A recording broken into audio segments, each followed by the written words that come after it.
said I was going to start it on time, but I'll let everyone finish up their reports, and then I'll go ahead and get started.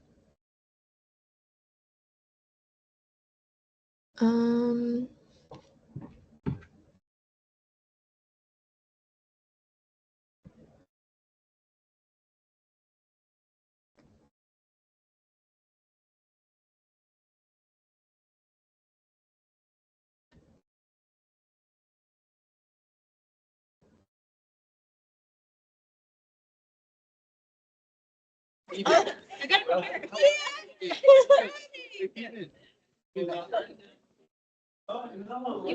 to Right, okay.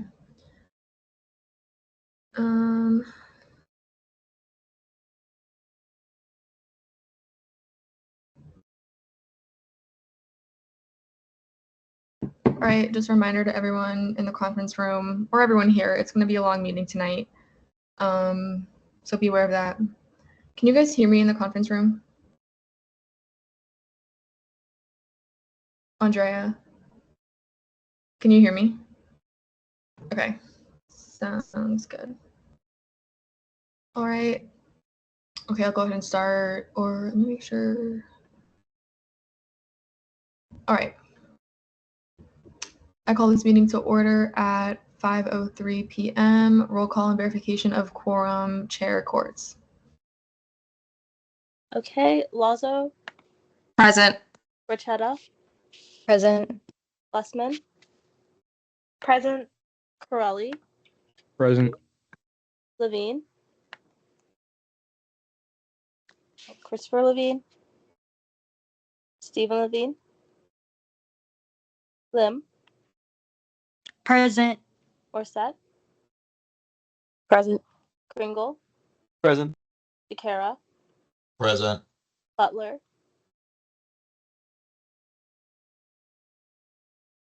Connolly, Present. Gumarov, Present. Hamid, Present. Hoffman, Present. Larson, Present. Memory, Present. Metellus, Present. Rose, Present. Fanon, Present. Barrios, Present. Hall, Present.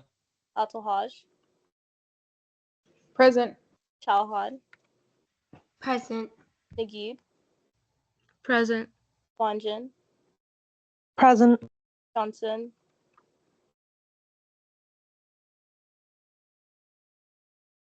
Patel, Present. Weiderberg, Present. Green, Present. Hendry, Present. Borges, Alcuda, Present. Dinesh, Condoloro, Present. Lazo, Present. Jimenez Valero, Present. Hashimi, Present. Lagalbo, Present. Holman, Present. Brenda, Present. Richmond, Shen, Present. Barilla, Vasquez, Present. Lipner. Present. Okay, 39 out of 47, quorum is verified. All right. Thank you for the time correction, by the way. I'm in Central Time, so that's my bad. All right, approval of the minutes. Everyone, go ahead, take a look at last meeting's minutes. And is there a motion to approve last meeting's minutes? Shen, So moved. are there any objections? Seeing none, last meeting's minutes are approved. Approval of the agenda. Everyone go ahead, take a look at this meeting's agenda. And is there a motion to approve this meeting's agenda? So moved. Are there any objections? Seeing none, this meeting's agenda is approved. All right, open forum. Is there anyone here wishing to speak in open forum? Seeing none, announcements from the student body president, President Lister. Thank you. Good evening, everyone. I hope you all had a good week. I'd like to start by appointing Bianca Nunez to serve as Associate Justice in seat number 4. Then also this week, myself, Anna, our Director of Communications, and Pon, our Academic Affairs Coordinator, attended a meeting with UCF IT and Student Success and Wellbeing, giving feedback on an updated version of My Night Star. This new version will combine class scheduling, the Pegasus Path, and access to academic tutoring and other resources all in one place. This updated app/website will be piloted in the College of Business Administration, and once it's released to all students, we will let you know, and please share this new website with your constituents and respective RSOs. Also, we're giving our coordinators a break next week before classes start. So if there are any pressing issues, please email myself or Alex. And then also everybody else just have a good break over this next week. No Senate, or next week. So enjoy it. Are there any questions for the student body president? Seeing none, announcements from the student body vice president Brawley. Good evening, everyone. This week we finalized the location and structure for DDC representation on campus, and we're just awaiting final approval from the student union designers. That's it for me. Are there any questions for Vice President Brawley? Seeing none, Comptroller's report, Kylie Samillo. So we officially have gotten the OPS and the overages from the last fiscal year and the beginning of this one. So I will be keeping track of OPS for all the branches for the whole fiscal year from this point forward. If you have any questions about pay or anything, feel free to either ask me or your branch head. And I did have a meeting with Fong and Alex today. We discussed what the numbers look like now since we were negative last year in OPS, CRT, and FAO, and where that money would be taken from. I came into this meeting with positive numbers after the reversions, which means essentially that even though we were negative, once all the reversions went in at the end of last month, our number did end up positive. We were about positive $20,000. So I asked him if this would be able to be used, and I am happy to report that they can be. So no money will be drawn from the CRT or FAO balance for this fiscal year because of last year's negatives, because it just outweighed itself, and we're all good. But with that being said, FAO is $254,148.07 with a reversion of 0, and CRT is $444,686.45 with a reversion of 0%. And it is the first of the month, so remember to pay off your credit cards or your rent or whatever that may be. Yeah. All right. Are there any questions for Comptroller Samillo? All right, seeing none. Thanks for that reminder because I have to pay rent. All right, Attorney General's report, AG Polera.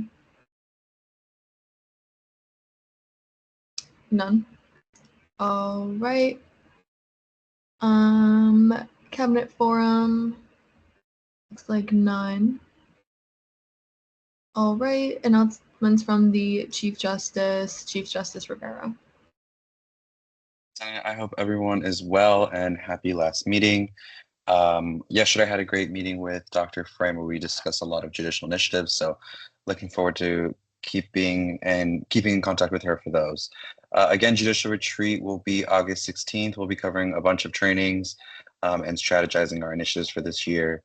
And lastly, I'd like to thank our former Justice Eliza Doyle for her service to our branch and to the student body. She's going to be greatly missed, and we wish her the best of luck in her future endeavors. That's it for me. Thank you. Are there any questions for Chief Justice Rivera? All right, seeing none. Announcements from the Supervisor of Elections, none. Announcements from the Activity and Service Fee Committee Chair, none. Announcements from the Scholarship Committee Chair, none. Caucus reports, APIA Caucus Chair Lim. Good evening, Senate. Happy last Senate Thursday for the summer semester. Hope you guys are doing well. The APIA Caucus will be hosting a lantern making event on Wednesday, August 21st at Market Day. Come out and make some cute lanterns to use as decoration. We will be tabling also on August 31st at the APAC Assembly. We will be there supporting APIA RSOs and informing attendees about SG and the APIA caucus. Come out to the event to learn about different APIA RSOs and then what they do. And then we also decided on a date for our tea event with the Arab Ad Hoc Caucus. It will be October 2nd. And make sure to use this break to enjoy your time with your family and friends. And then also make sure to rest and recharge. Thanks, everyone. Are there any questions for Chair Lim? All right, seeing none, Black Caucus, Chair Metellus. Oh, green, sorry. No, I clicked the wrong button. I'm so sorry about that. Oh, totally my bad. All right, sorry about that. All right, Black Caucus, Chair Metellus. Good evening, everyone. I hope you all had an amazing week so far. This past week, Black Caucus discussed some initiatives as well as showcase updates. We approved our Black UCF concern form and we'll showcase it when we table. Also, Aramark, company that runs Local Restaurant Row, is currently trying out and testing new Black-owned restaurants to potentially include in the spot during the month of August. I've also submitted current vendors to the Market Day Coordinator for approval, and she approved those vendors swiftly. I'm still in the process of organizing a meeting with the president of NPHC and BSU, but we should be meeting in the coming weeks. I've also inventoried our current Black Caucus tabling items to make sure we have enough for our showcase and for our tabling event at the BSU Convocation the following week. Make sure you all are staying hydrated and drinking lots of water, and that's all from me. Thanks, guys. Any questions for Chair Metellus? All right, seeing none, Disability Caucus, Chair Uchetta, none. Latin Hispanic Caucus, Chair Jimenez Valero. Hi everyone. This week we just talked about events that we are most likely going to hold in the future. Probably tomorrow I'm gonna start like sending out emails and stuff to see when we can hold those and what collaborations we can make. And yeah, for my caucus members, please fill out the when to meet so we can figure out our fall time. And I think that's it. Yeah. Are there any questions for Chair Jimenez Valero? All right, seeing none, LGBTQ plus caucus, Chair Benesh.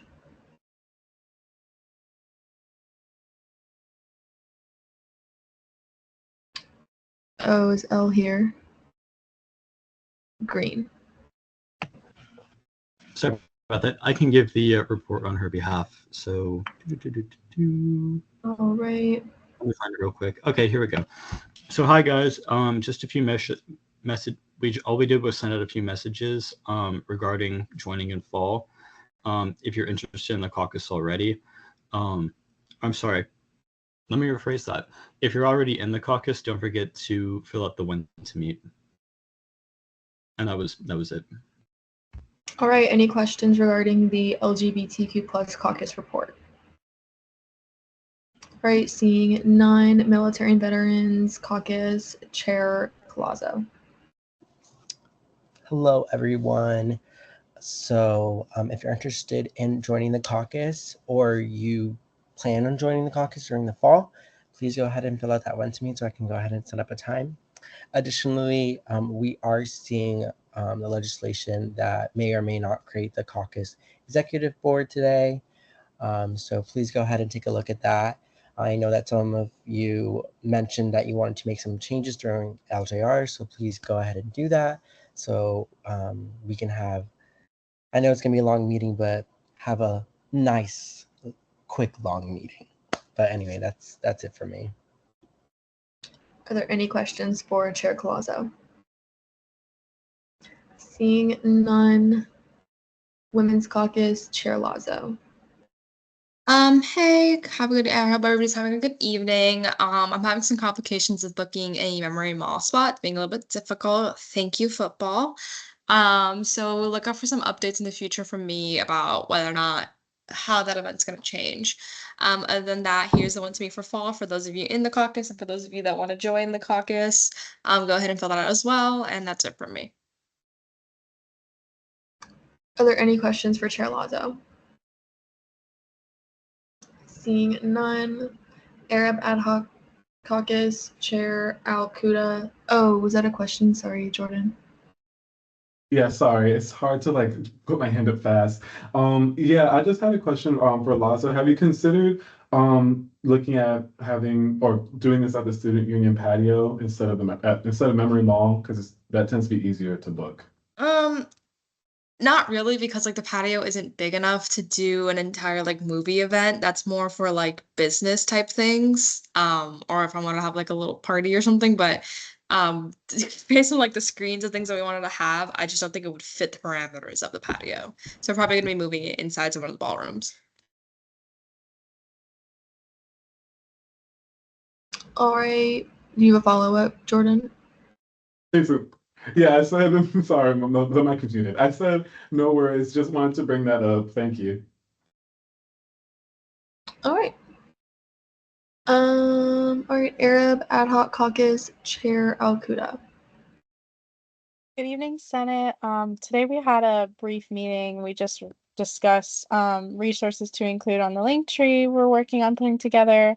And once the fall starts up, I'll send out a Google form to the caucus where they can input their initiatives and preferred RSOs to connect with. I also was recently interviewed by a reporter from Inside Higher Ed who will be including our caucus in an upcoming story on Arab representation in student governments across the nation. So super exciting things are coming, and I'm looking forward to being back in a few weeks. And I linked the when to meet also below if you're interested in joining in the fall. And all caucus members who are already in the caucus, please fill that out as well. Thank you. Are there any questions for Chair Al-Quda? All right, seeing none. Sustainability Ad Hoc Caucus Chair DeCara. We just went over the ideas for the fall, and like we had our fair trade resolution that we went over, and then we're just gonna go I sent it to Vice Chair Lipner and gave me a few suggestions. I'm gonna go back in and redo it for this session and the template we have now. And then I'll have it ready so we can submit it at the beginning of the fall and start working on it. And then we just went over a few other initiative tracker stuff for us just internally. But yeah, we're not gonna meet over the break, but I did send the when to meet out, so please fill it out. Are there any questions for Chair DeCara? Seeing none. Intercampus and Transfer Ad Hoc Caucus Chair Varela. None. All right, none there. All right, announcements from Senate President. All right, hi everyone. Remember to fill out your committee and caucus when to meets. That's the one thing I'm gonna ask of you guys over the break. If you haven't done it already, we need to get those times in. So everyone just remember to fill out the when to meets just as soon as you can. The sooner the better, and then you won't have to think about Senate over the break. Other than that, congrats on a great summer session. You guys put a lot of work in, all the committees, so congrats on that. And then if you guys think this is a lot, I don't know if anyone thinks that this has been a lot, but the fall is even more fast-paced and there's a lot going on, so just be ready for that. But definitely congratulations on a great summer session. And I'm excited for the fall. And on that note of the fall, these are just some fall expectations that I'm going to set just for you guys to have in mind right now. Senate will obviously no longer be virtual for committees and caucuses. I'm going to also encourage you to not do virtual. We have a nice office with a conference room, so I encourage you to have your committee members and caucus members come in person. And there will be a business casual dress code. We are advocating for students here. Students come in and give their spiel and everything, and it's important for us to just put on our best selves. It's also like a mindset thing for me. Like if I'm like dressed nicer, I'm just like, it's a mindset thing. So there will be a business casual dress code, so be ready for that. Just for Senate meetings, by the way. All right, and that's pretty much it for me, and I'll see you guys August 22nd. That's the first week we're back. Are there any questions for myself? All right, seeing none. Internal Legislative Assistant Report, ILA Al-Quda. Hello again, Senate. Happy last meeting of the summer. Please relax and reset. In a few weeks, we will have off in between semesters. As Bertie says, it's there for a reason. Other than that, not much from me. I finalized all committee and caucus reports, and there will be more information to come on a second round of feedback within the first few weeks of the fall semester. Thank you all for cooperating with us on this initiative and all your hard work in gathering some great feedback to keep the website more updated. As always, don't hesitate to reach out if you need anything. That's it for me. Are there any questions for Aile Alcuda? All right, seeing none. External Legislative Assistant Report, ELA Richmond. I don't think she's here. So I'll just read it out.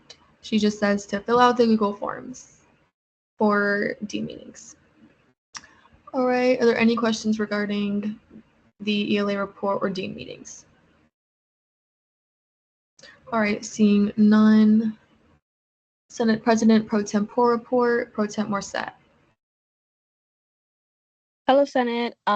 Below, I attached the initiative tracker, still kind of a work in progress, so I'm open to any opinions and feedbacks you might have. As I expect we all utilize the tracker for any initiatives. I will also be adding a sheet for all individual initiatives that aren't directly tied to a caucus or a committee. And make sure you guys all take a break. You're gonna hear this all meeting, but we've all earned it, so take your break. Are there any questions for Pro Temp Morset? All right, seeing none. Deputy Pro Tempore of Legislative Affairs report, D-Leg Butler. It looks like none.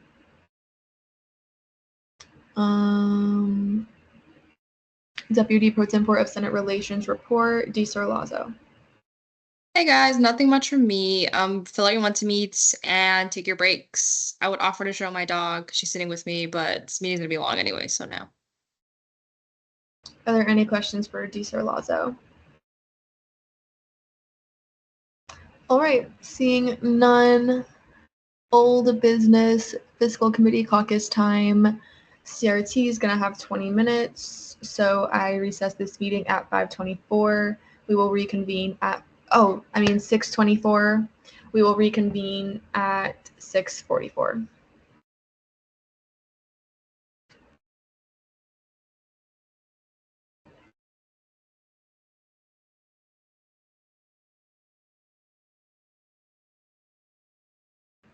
I think Brody will do the breakout rooms.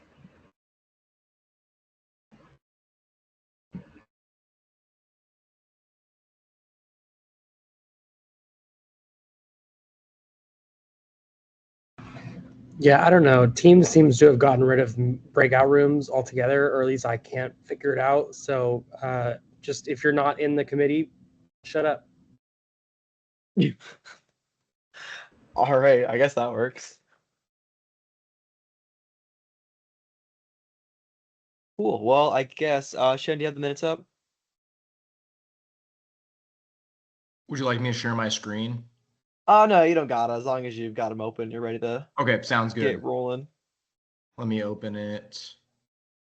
Okay, are we ready to do roll call? Yeah, let's do this. I'll call this meeting to order at 6:26 p.m. Roll call and verification of quorum. Vice Chair Shen. Chair Carangle. Present. Perfect. I am present. Senator Banesh. Absent. Senator Memory. Present. Thank you.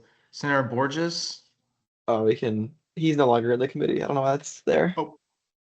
Oh, excuse that. Senator Gumarov. Present. Thank you. Senator Weiderberg. Present. Thank you. Senator Kaufman. Present. Thank you. Senator Lipner. Present. Thank you. ORS rep. Present. Thank you. Pro Temp rep. Present. Perfect. Oh, so close to a perfect roster. Yeah, 8. Wait, we are at 9 out of 8. Perfect. All right. ORS and rep. Take a look through last meeting's minutes, and is there a motion to approve last meeting's minutes? So moved. And then today's agenda. A quick little look over of today's agenda. Is there a motion to approve today's agenda? So moved. Cool. All right, quick announcements. Most of these are I met with outside of Senate because they couldn't meet today on short notice. But I think we may or may not have people here to present for themselves, but we'll see here in a second. So that's it for me. Announcements from the vice chair. I don't have really too much. Just happy last Senate meeting of the summer. Get some rest, guys, and let's do some good work today. We got a full spectating crowd. Announcements from committee members. Any committee members got any announcements? Seeing none. Announcements from non-committee members. None. All right, I'll take a motion for old business.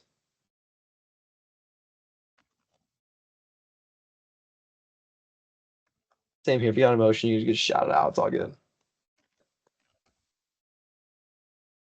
Oh, motion to move to old business. I'll take a speech question and debate. Weiderberg? Motion for a 555. Did a motion for a 555. Are there any objections? Seeing none, we're not a 555. Is a Marianne here? The Bordeaux. Gumarov? Yeah, what agenda are you looking at right now? It's the 8-1 CRT meeting agenda. It should be in our files in the minutes. All right. All right, is there a motion to PPI allocation 56062? So moved. Sweet. On to new business. Is there a motion for new business? Which is questions, debates. So moved. No, I need numbers. Motion for 555. There's been a motion for a 555. Are there any objections? Seeing none, we're gonna have 555. First up, you have Alyssa Ford, allocation 56065. They are financially trained. They have completed the new financial training. They are familiar with the post-funding process. They are not international student. Their dates of travel August 29th through the 1st. They are within timeline. Let me look through the agenda real or the tracker. We actually saw the same one as Kevin from previous meeting. Looks like they're going to the same place, but yeah, just 112 is their rate. Early bird ends August, but they're not going to get that. Not graduating. They're personally funding it, and yeah, there's no conflict. So with that, we'll move on to questioning for this allocation. Does anyone have any questions about it?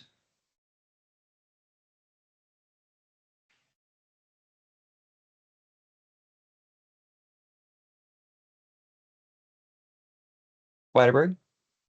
Motion to move to debate. Did a motion to move to debate. Are there any objections?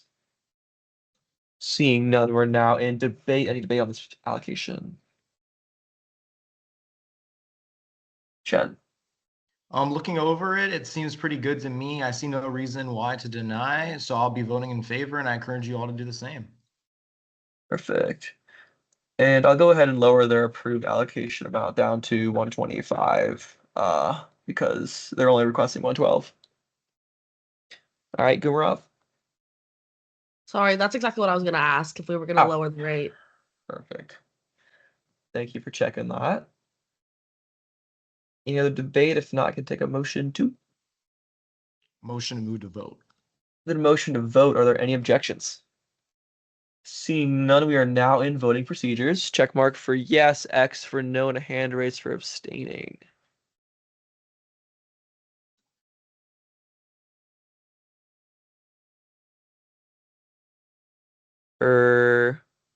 Oh, can we not do that because it's a big meeting? Oh, that's awful. Okay. Well, let's just go down the line. I'm a yes. Vice Chair Shem, what's your vote? Yes. Dinesh, no, just kidding. Memory, what's your vote? Yes. Gumarov, what's your vote? Yes. Weiderberg, what's your vote? Yes. Kaufman? Yes. Lipner? Yes. ORS Rep? Yes. And Pro Tem Rep? Yes. All right, cool. Just kidding. I'm abstaining. With a vote count of 8-0 to 1, this allocation has been approved. Next up, we have the American Society of Civil Engineers allocation 56066. Is anybody here to represent that RSO? Yes, I can represent the RSO. Perfect. All right, whenever you're ready, you have just 5 minutes. Just tell us a little bit about what you guys are doing, where you're going, and what you're requesting. Okay, great. So, hi everyone. My name is Sarah Rendell. I'm the 24 to 25 ASCE UCF Student Chapter President, and I'm joined by my Vice President, Edward Colazo Borges. We are requesting funds for the ASCE National Convention, which is in Tampa, Florida, from the October 6th to the October 9th. We're going to start traveling on October 5th and end the day on October 9th.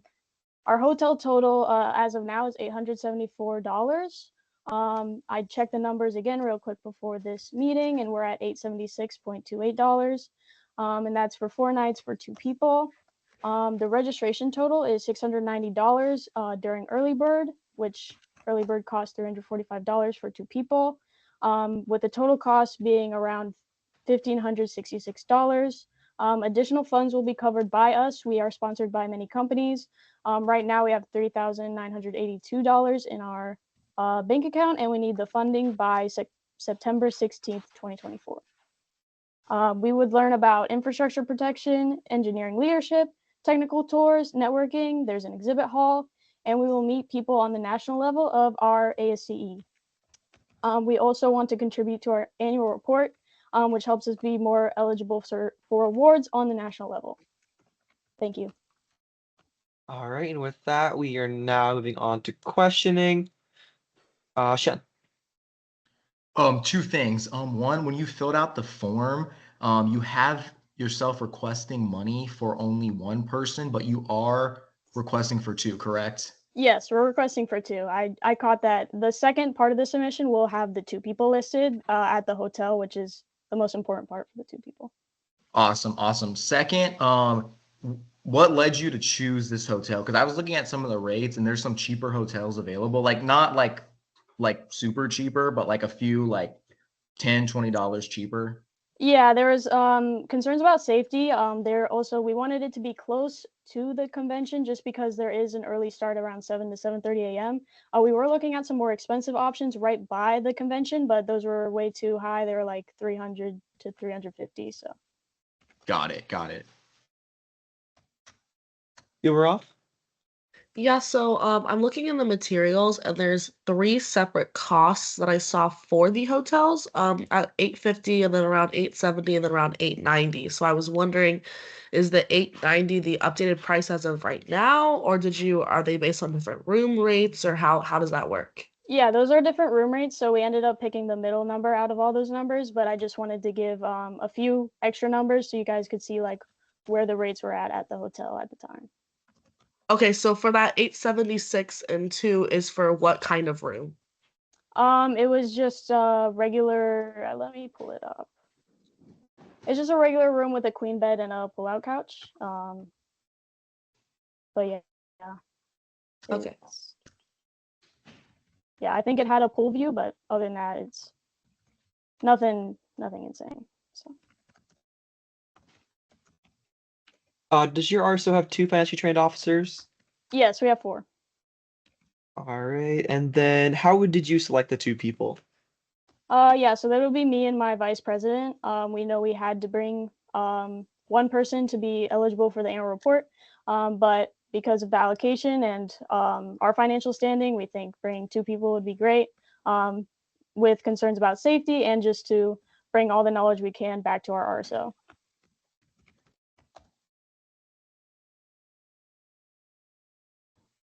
Gumara?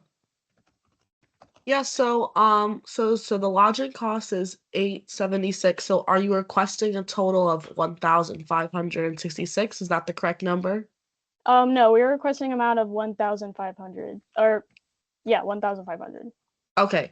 And you said that you had other, I guess, ways to pay from just different people throughout the school. So I just wanted to make sure. So if people are paying towards this 1,500, that you still are able to use up 80% of what we do allocate to you.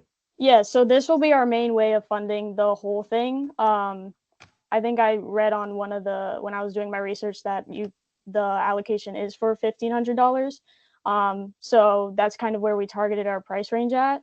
And then anything extra that we have to pay for, like that is over $1,500, we would pay for using our other funds.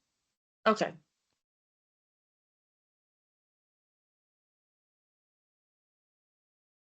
Questioning time is about to expire, so I'll take either a motion to extend or to move to debate. Weiterberg. Motion to move to debate. There's been a motion to move to debate. Are there any objections? Seeing none, we are now in debate. Any debate on this allocation?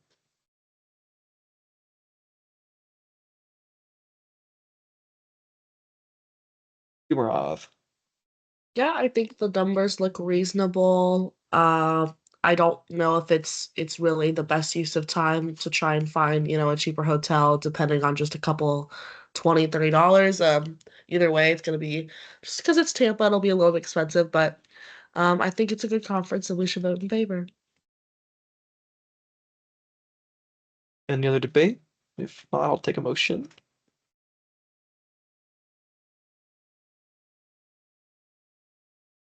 Umarov. Motion move to vote. There's been a motion to vote. Are there any objections? Seeing none, we are now in voting procedures. I'm abstaining. Vice Chair Shen.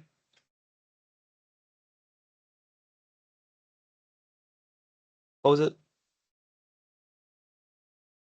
You got on mute. You still have to unmute. Like two No, layers. It's like my button and then like the button on the computer. Abstaining. Abstaining. Senator Pradesh. Oh, she's She's not absent. here. Senator Memory.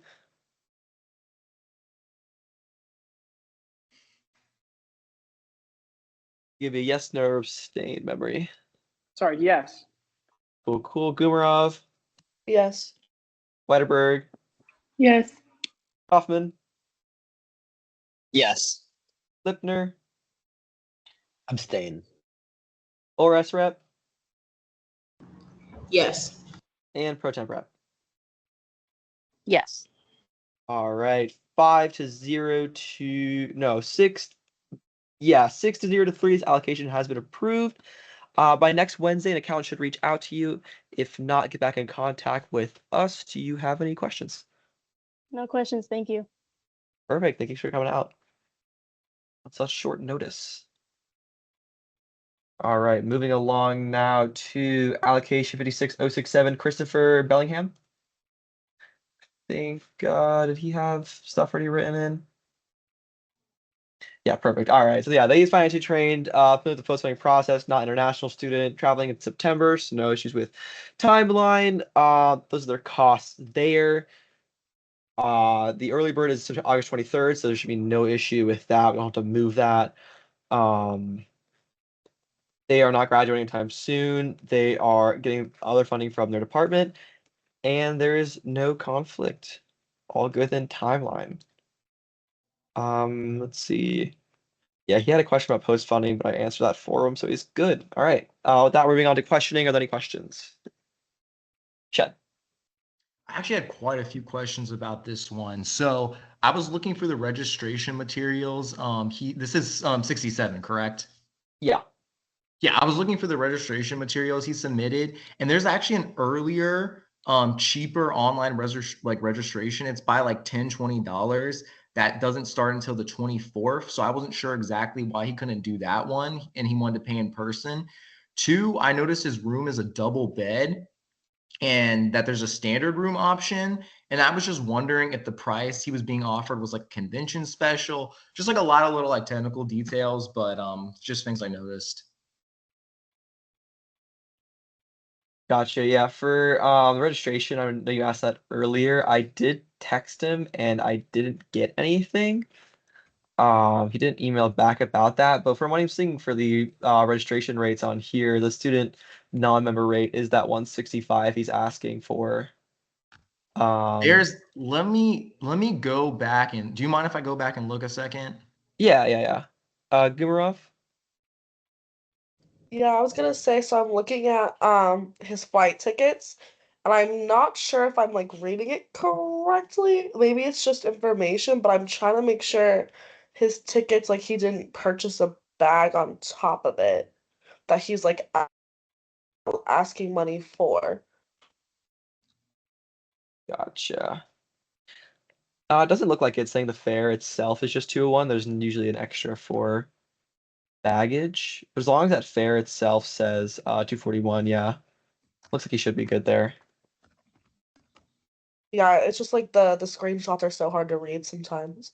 Yeah, they're not too descriptive sometimes, most of the time. So I went back and looked at it. What I was seeing is if you look, it's the he's student non-member, correct? Yeah.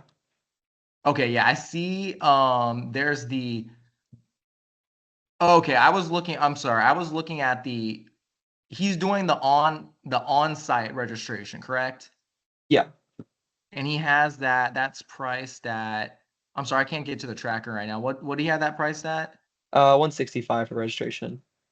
Yeah, so I'm seeing, okay, so for like, there's a regular registration for a student non-member that's like August 24th through September 14th. It's like 140 Where for is student he? member. I take that back. Oh yeah, okay. Yeah, usually we can't pay for membership either, so unless he's already a member, it would be a non-member rate.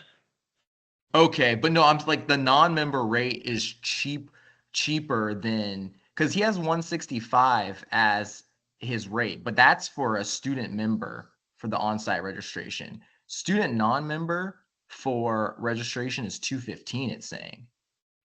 He's not doing on-site though, he's just doing the early registration. Student non-member Okay, valid for the I 23rd. understand. Okay, I thought Yeah. I was seeing that 165 for the student member, but then why is it okay, you know what? Never mind. I see. I got a little confused. All good. All good. All right. Are there any other questions about this allocation? Seeing none, is there a motion?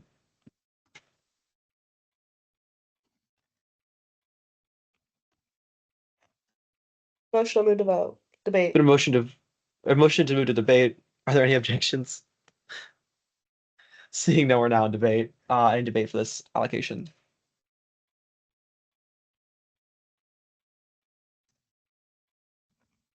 Umarov. Yeah, I think we can go ahead and approve him at that. What is it? It's the 700 amount. Yeah, 700. So yeah, I think we can go ahead and approve him. I'm in favor. Perfect. Any other debate? If not, I'll take a motion. Motion to move to vote. Did a motion to vote. Are there any objections? Seeing none, we're now in voting procedures. I'm abstaining. Vice Chair Shen. Approve. The Senator Memory. Approve. Senator Gruberov. Approved. Senator Weiderberg. Approved. Senator Kaufman. Approve. Senator Lipner. Approve. ORS Rep. Approved. And Pro Tem Rep. Approved. All right, 801, its allocation has been approved. And then finally, last one, 56068, we have Jeevith, Banshee trained, are familiar with the posting process, are an international student, so it's going to be an extra 5 business days. Their dates of travel is November 16th to the 22nd. Their requested costs are there, but they're only requesting registration in their rates. They're not planning on graduating, and then as we go down, there is a conflict because that registration is due by August 19th, and they are an international student. I did email them asking about that, and I haven't gotten a response back, I don't think. Let me just refresh my email, check.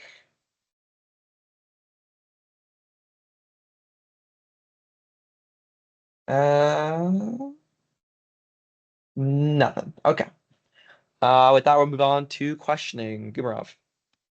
I was gonna ask, so we've went a little bit over the time, so how does that work? Are we like still good to like That's continue? okay. Yeah, we're still good. We can just get out of here as quick as possible. Okay. And then Shen? I just had a question. I don't know if you can answer this, but I noticed on like his like cost thing, there's like a tour that's like adds an extra $30 to it. What is that tour?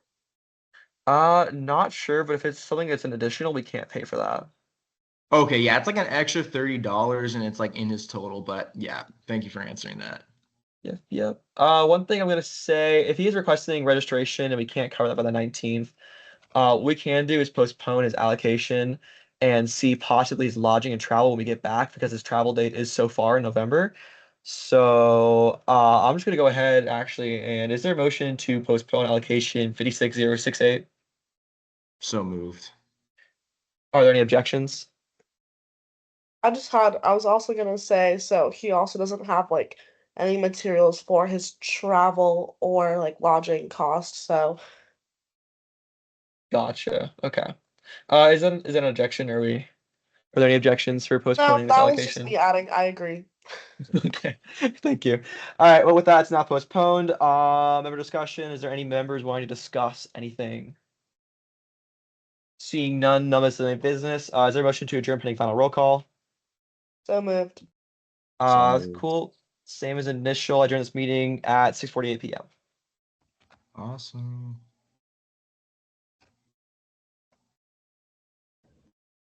And we're back in Senate. Wow, look at that.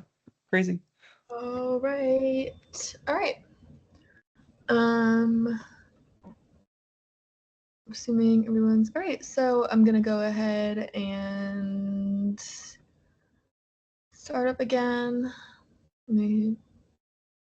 All right, I reconvene this meeting at 6:48 p.m. Fiscal Committee report, CRT Chair Carringle.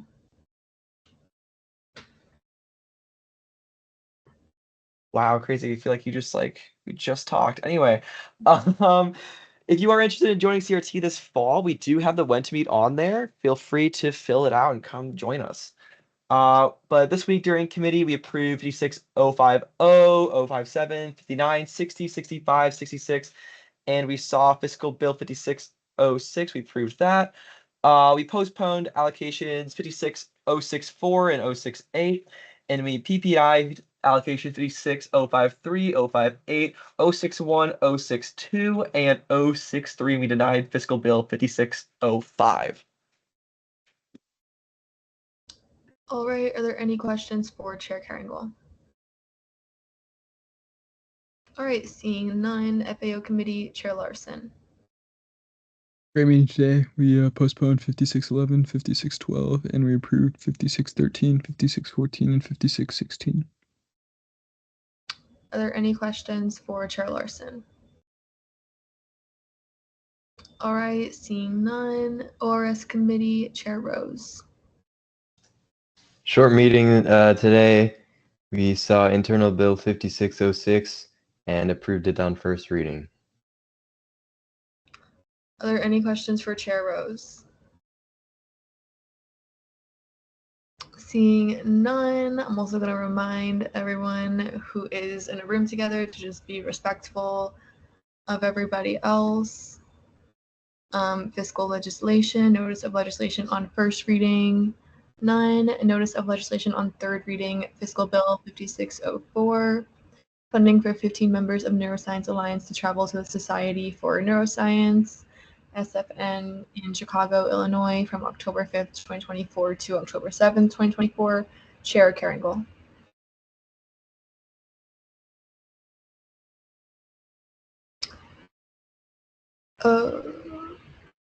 All right, cool. Is the Neuroscience Alliance here in the call?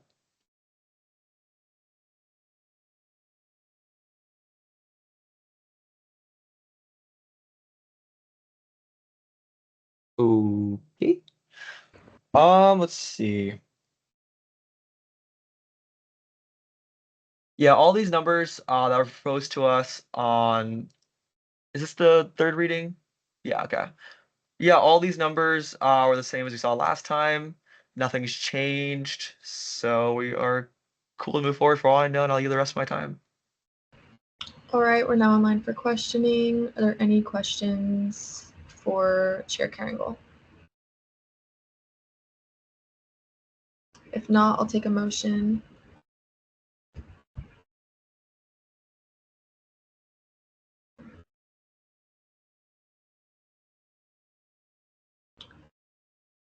Anyone? I'll take a motion if there's no questions. Motion to move to debate. There's been a motion to move to debate. Are there any objections? Seeing none, we're now in debate. Is there anyone wishing to speak in debate?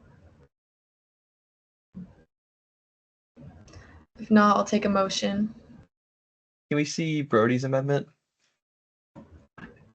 Oh, I don't know if that needs to be formally seen or not. yeah, I guess someone could pick it up. I'll pick that up. All right.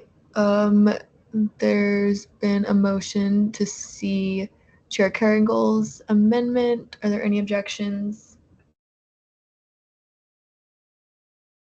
Seeing none. You can go ahead whenever you're ready. Yeah, we were informed they have 15% sanctions. So that was taken off of our contribution and put back into theirs, and I'll yield the rest of my time. Are there any questions for Chair Carringle? If not, I'll take a motion. Courts. Motion to move to debate. There's been a motion to move to debate. Are there any objections? Seeing none, we're now in debate. Is there anyone wishing to speak in debate? If not, I'll take a motion. Courts. Motion to move to voting. There's been a motion to vote. Are there any objections? Seeing none, we're now in voting procedures on this amendment.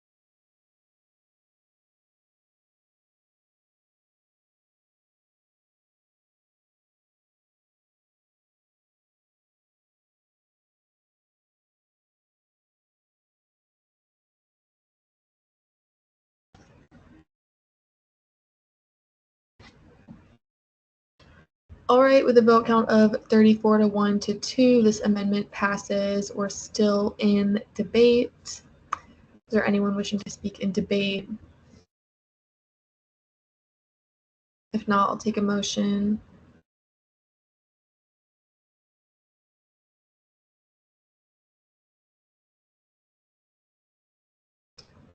Courts. Motion to move to voting. There's been a motion to vote. Are there any objections? Seeing none, we're now in voting procedures on Fiscal Bill 5604.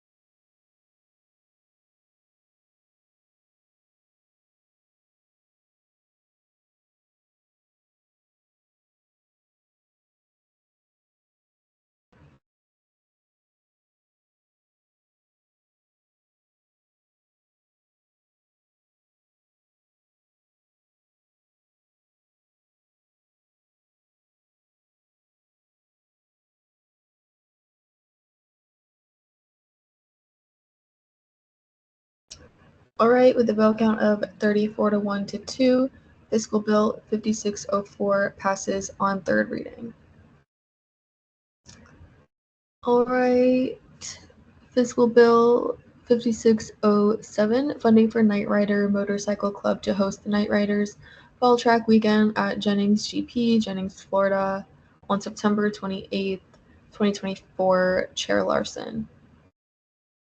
I'm going to yield my time to Carter, I think he's here. All right. Hello. Can you guys hear me? Yes. All right, cool. So sorry, I'm a little scrambled. I gave the presentation last week. Is it possible to pull that up again? Just so it's kind of, I'll go through it quickly. Yeah, just give me a second.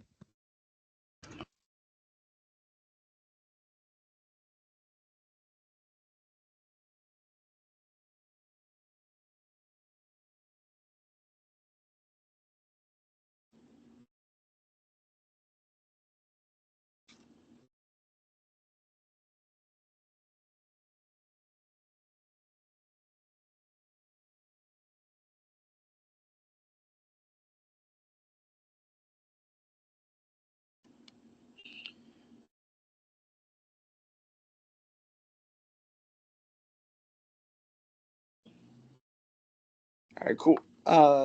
So my name is Carter. I'm representing Night Riders. We're trying to get the funding for our fall track weekend. The dates are there, and it is in Jennings, Florida, which is North Florida. Next slide, please. So like the club's mission statement, can be kind of broken down to be simply mean like safety, learning, and networking. We kind of want to bring unity amongst our riders and enthusiasts in the UCF community.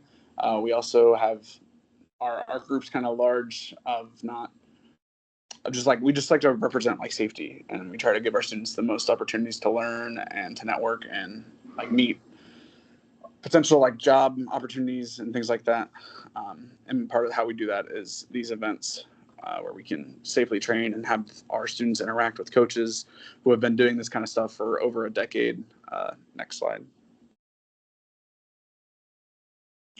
Like I said, the purpose of the event is really just to help our students learn and have a safe space to really practice like some more of their skills in a controlled environment.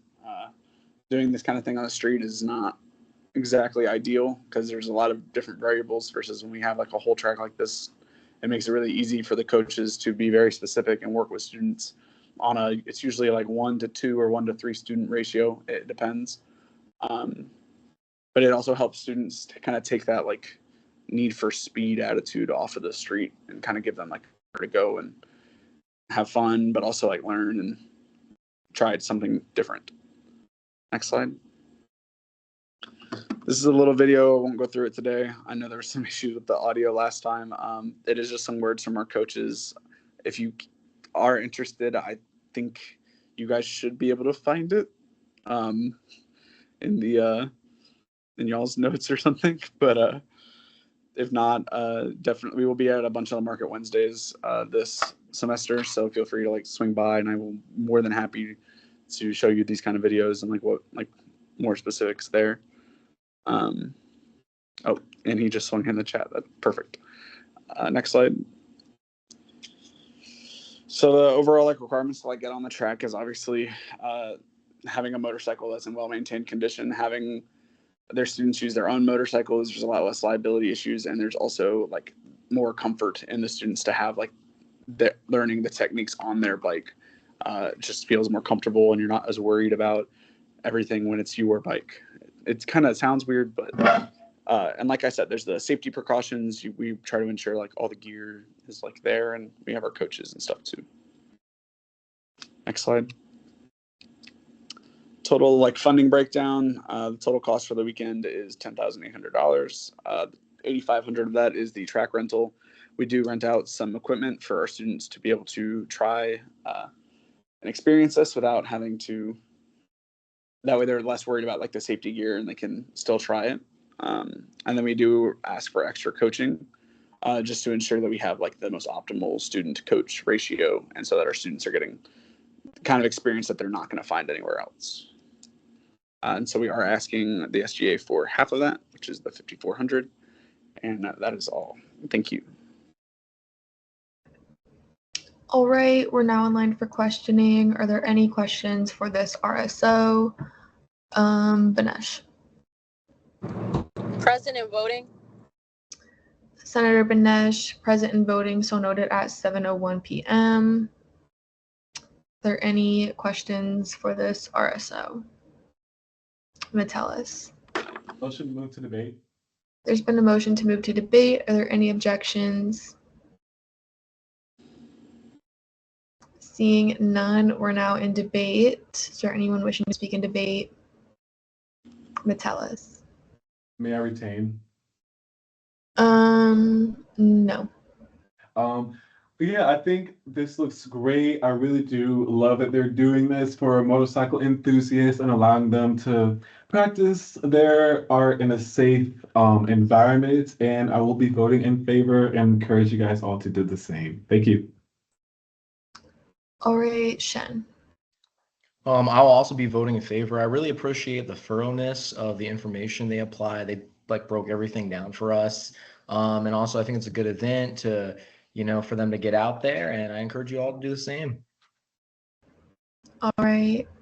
Benesh, I assume you still have your hand up from when you logged in? Yeah, sorry. You're good. All right. Seeing no further debate, is there a motion? Motion to move to voting. There's been a motion to vote. Are there any objections?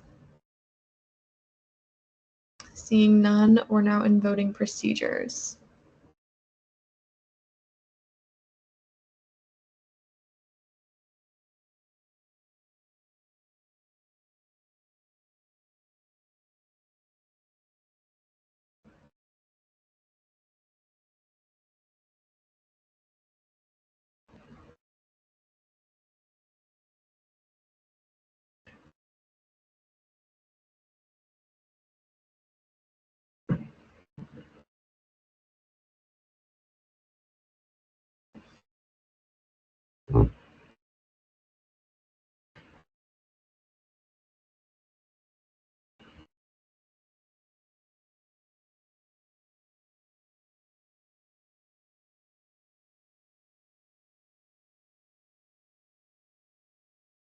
All right, with a vote count of 35 to 0 to 1, Fiscal Bill 5607 passes on third reading.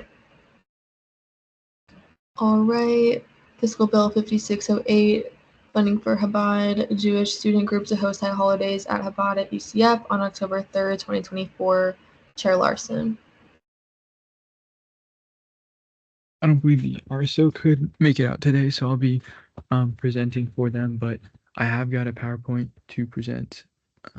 So yeah, I'll be doing that.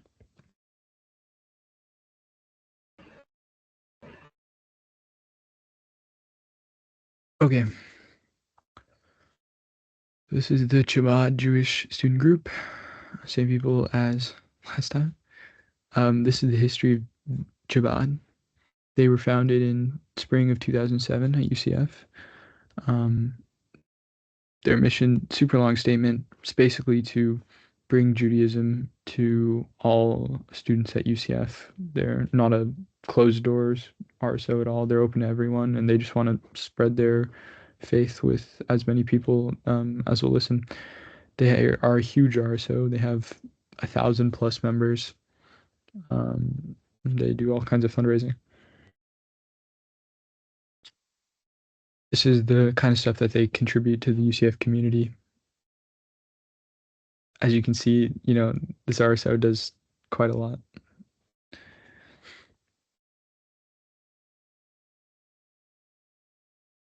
So this is what the event they're requesting funding is for.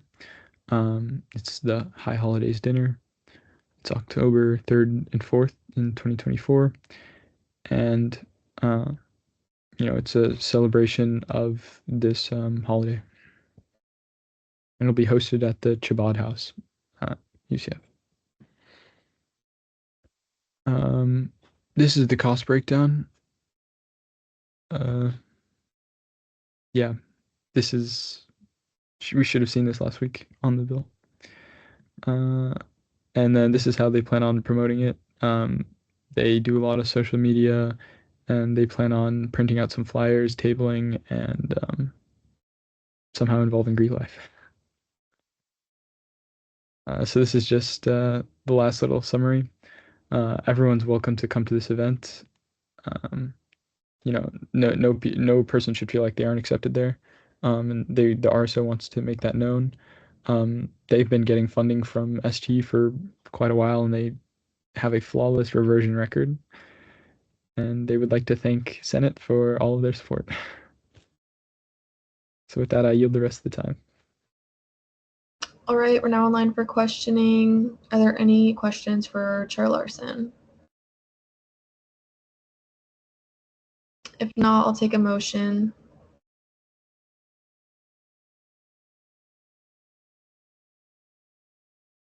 Motion to move to debate. There's been a motion to move to debate. Are there any objections?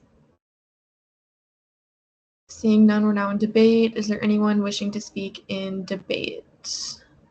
Shen. I'll be voting in favor. This is a super active RSO, as was noted. And also considering their history, zero reversion rate, how long we funded them, I think that'd be super great. And I encourage you all to do the same. All right, and I'll see whatever carrying goal. I was gonna motion me to vote. Oh. I'll see whatever Brody's doing as a technical also. And there's been a motion to vote. Are there any objections? All right, seeing none, we're now on voting procedures.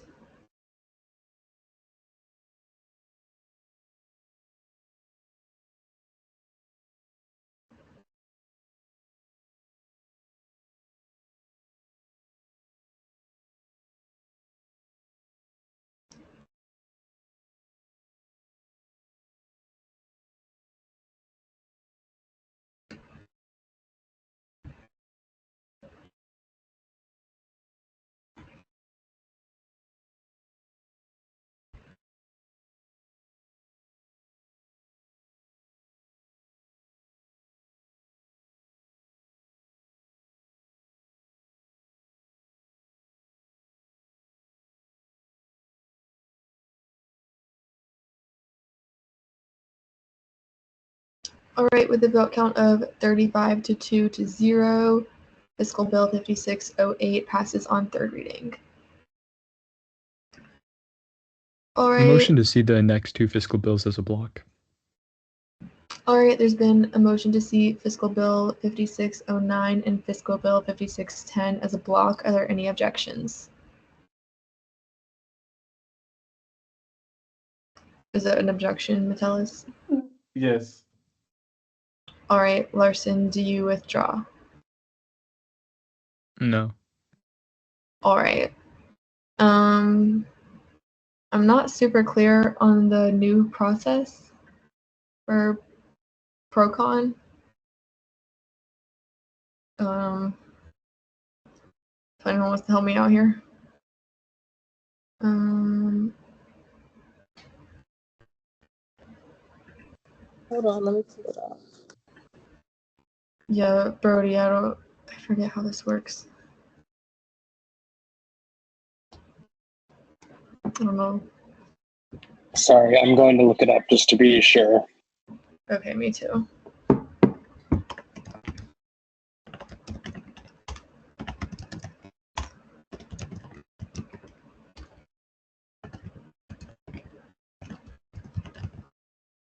Yeah, that's correct. This is like the brand new thing. This is the first time we're using it.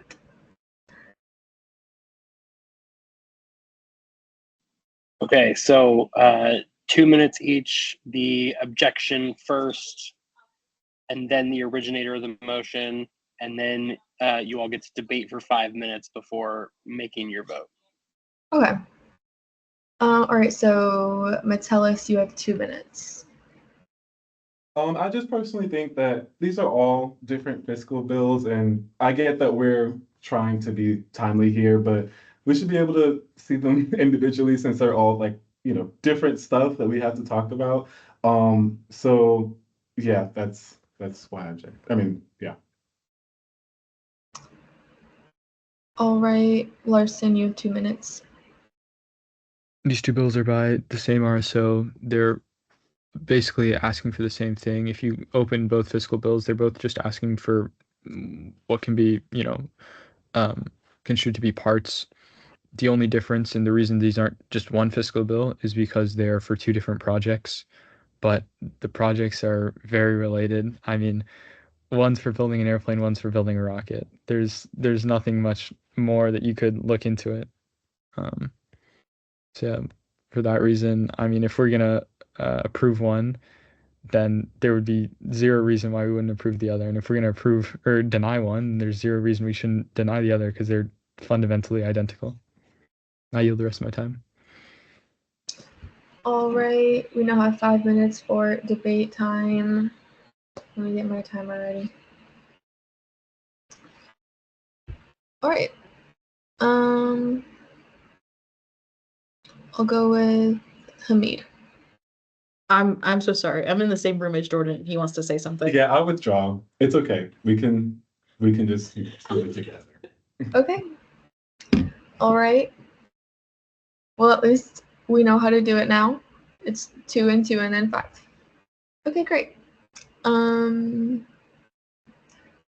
So there's been a motion to see Fiscal Bill 5609 and Fiscal Bill 5610 as a block. Are there any objections?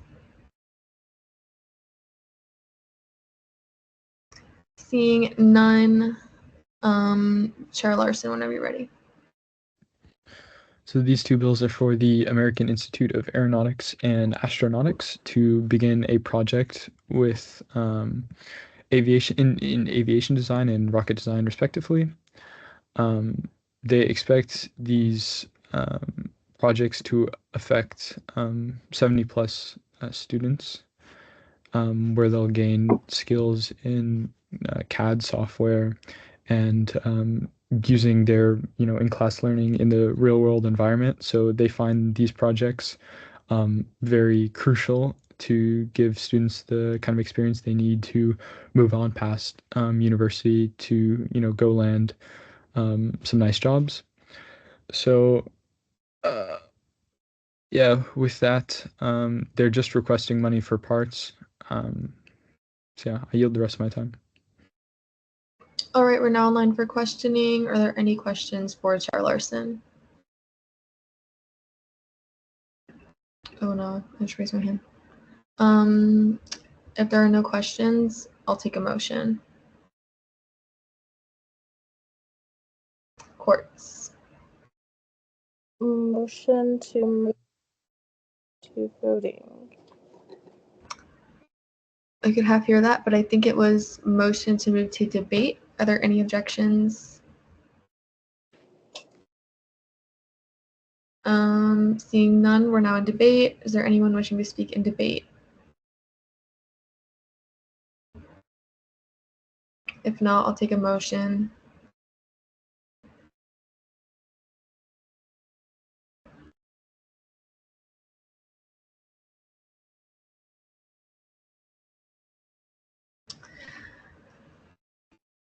There's no debate. All right, Green. Oh, I'm sorry. I was going to motion to move the vote. Can I not do that? No, you can. Okay, perfect. There's been a motion to vote. Are there any objections?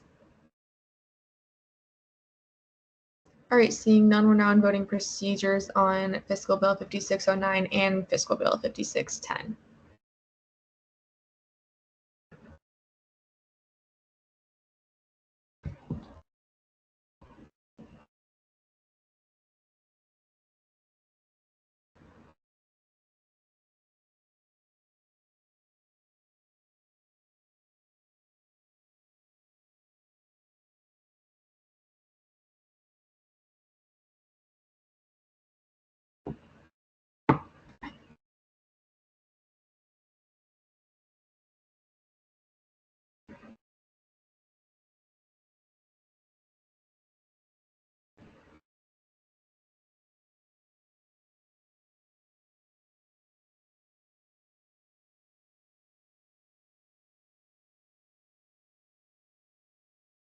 All right, with a vote count of 36 to 0, Fiscal Bill 5609 and 5610 pass on third.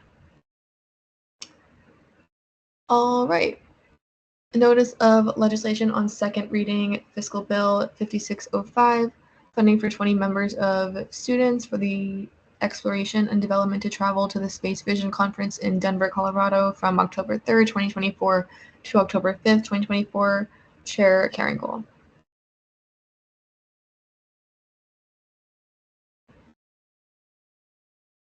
Whenever you're ready.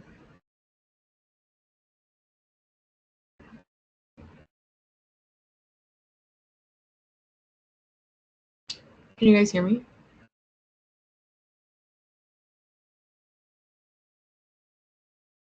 Yeah. Yes. All right. Carringall. Yeah, I'm gonna yield to the RSO. All right. Apologies about that.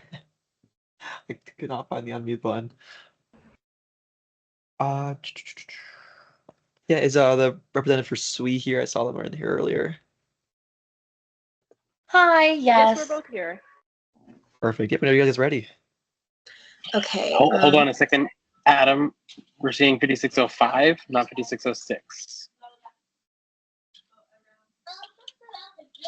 Which Oh, I it forgot failed we in still have to committee, see but that's- that. I forgot we still have to see that. That's Yes. completely my bad. 1 second then. Never mind. I'll represent this one. The RSO came out to us and requested to deny. So they no longer want to receive funding via bill. So they just went ahead and denied their application. And I guess I'll yield to questioning. All right. We're now online for questioning. Are there any questions for Chair Carringall? If not, I'll take a motion.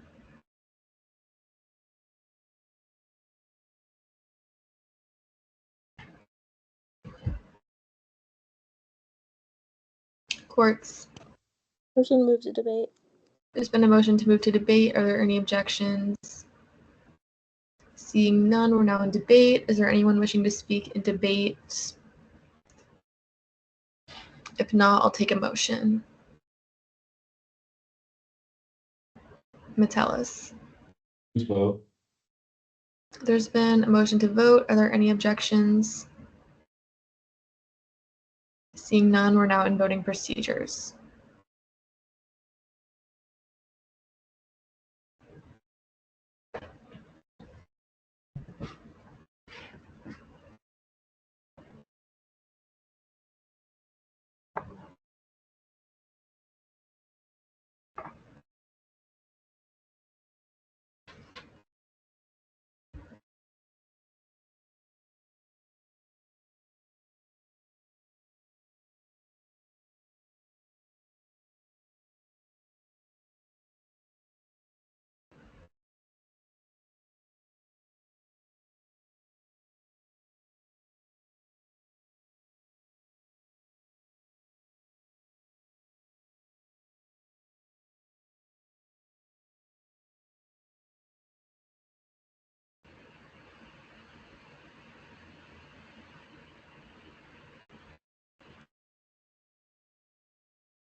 All right, with a vote count of 20 to 9 to 6, did this pass?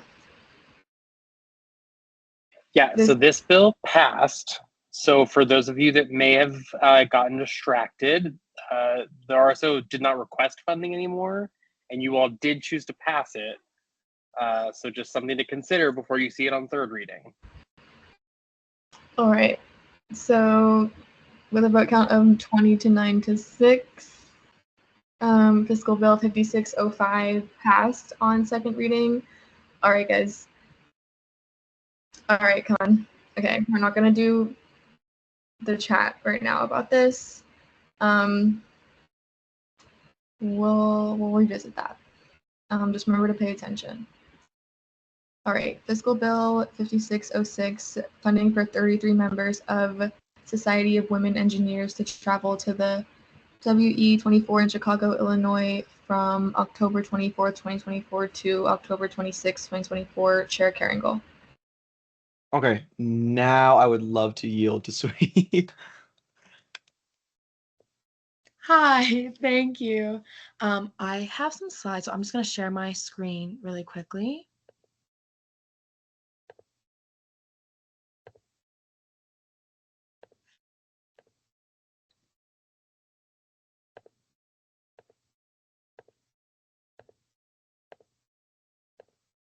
Are we able to see my screen?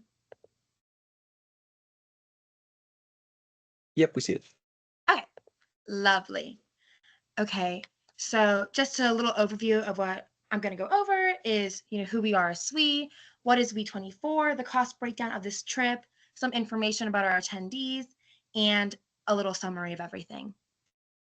So SWE is the Society of Women Engineers.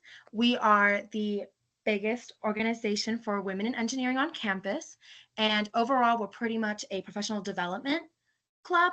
And we are getting girls prepped and ready to go for internships and jobs after college.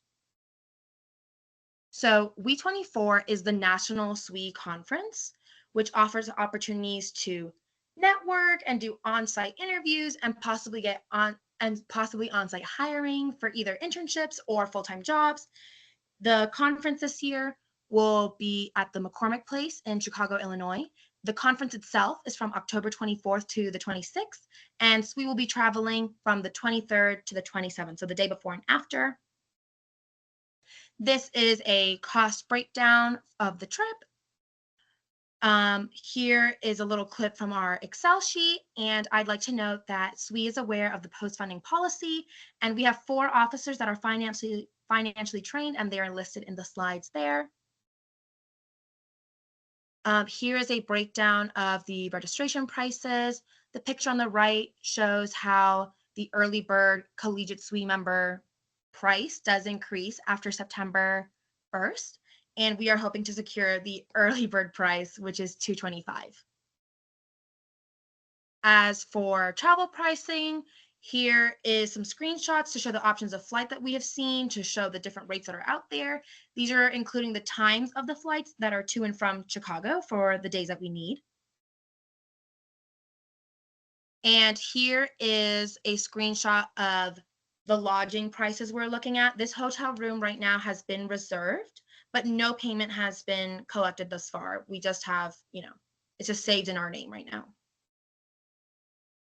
And here's some information about the girls that we are taking on the trip. I want to note that our attendees have confirmed their spot with an agreement form. We do have an active waitlist in case someone may drop from attending this conference.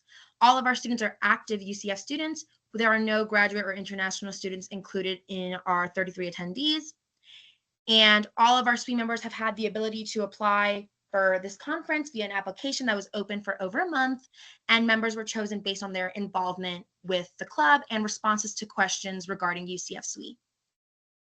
And an overall summary, we have some pictures from last year, and last year for WE23 in LA, the majority of our attendees secured internships on site. So this is just such a wonderful and amazing opportunity for our girls to go. And yeah, thank you so much for your time. Are there any questions that me or my Vice President, Annabelle, can answer for you guys? All right, we're now online for questioning. Are there any questions? Metellus. Motion move to debate. There's been a motion to move to debate. Are there any objections? Seeing none, we're now in debate. Is there anyone wishing to speak in debate? Shen. I will be voting in favor. Once again, appreciate the thoroughness, and I encourage you all to do the same. Lipner. Yeah, I completely agree with Shen. This is a huge event. It's made press waves every single year that it's been held. Last year was notorious for having a lot of men show up, which is really funny, and made the jobs easier to get for the women who were there. So I think it's a great opportunity, and I'm voting in favor. Carringle. A question and then let's debate if I can. You may. Just the pro temps, just make sure that December 6th reversion is that accounting for winter break or Thanksgiving for those dates?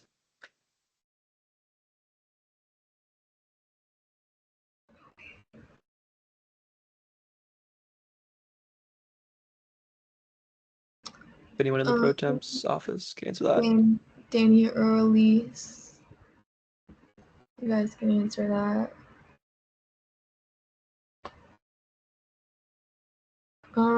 Was the question that the December 6th rate would include? Does it include winter break? Yeah, no, I'm just wondering if it's because if it's that far out because of the break. Or if I just don't know if it's like a net 30 days or if it's 30 days and then it also it skips around the break days where the business office is closed. I'm not sure when they're closed specifically. I don't have a specific answer, so I don't know if we want to table this while I text Elise and see if she'll answer me.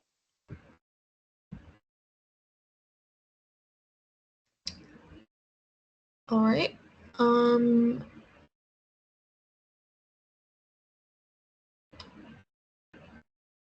Okay.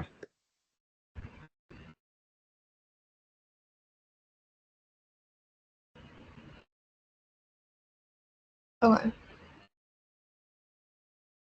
Shen, or was that from your? I guess for now, can we motion to see my amendments? Yes, there's been a motion to see Chair Carringle's amendments. Are there any objections? Seeing none, whenever you're ready. Yeah, just amending the numbers and the descriptions and the total costs in regards to what they presented. Leave the rest of my time to questioning. All right, we're now in line for questioning. Are there any questions for Chair Carringle? If not, I'll take a motion.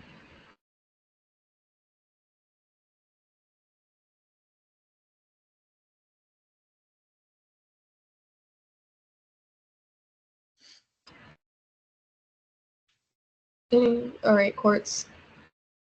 Motion to move to the. There's been a motion to move to debate. Are there any objections? Seeing none, we're now in debate. Is there anyone wishing to speak in debate? If not, I'll take a motion. Lipner. Motion to vote? There's been a motion to vote. Are there any objections?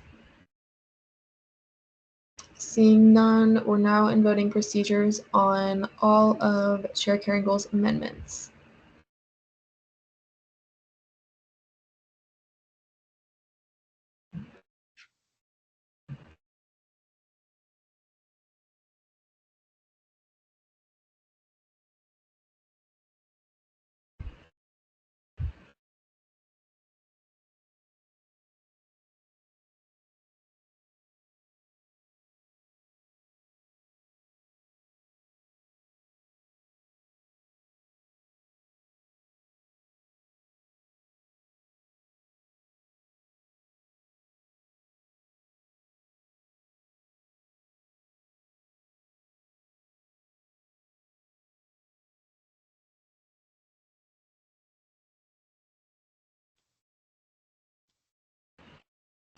All right, with the vote count of 32 to 0 to 2, these amendments pass. We're still in debate on the fiscal bill.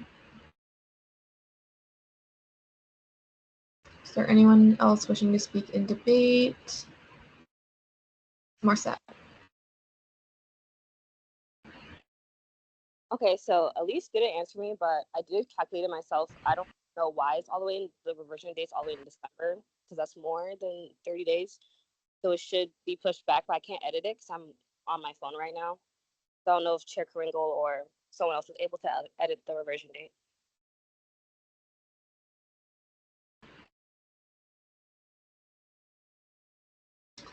All right.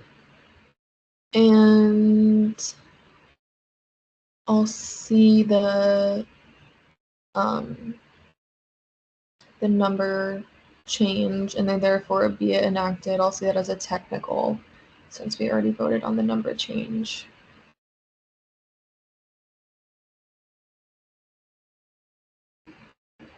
I'll also see the reversion dates as a technical because that's also just a mathematical thing. All right. Is there anyone else wishing to speak on this fiscal bill?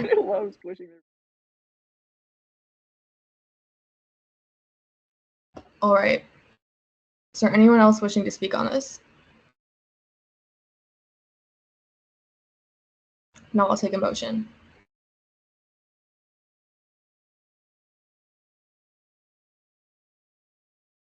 Green. Motion to vote. All right. There's been a motion to vote. Are there any objections? Seeing none, we're now in voting procedures. Sorry, I also had to cover that. I'm actually in shock. I don't know what happened. So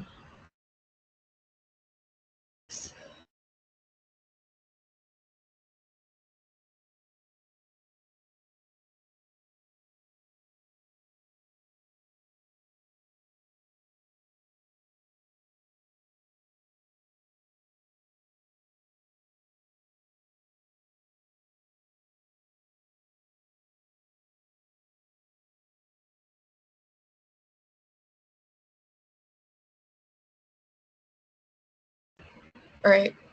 After voting, we'll get to it. But while we're voting, don't talk in the chat, please.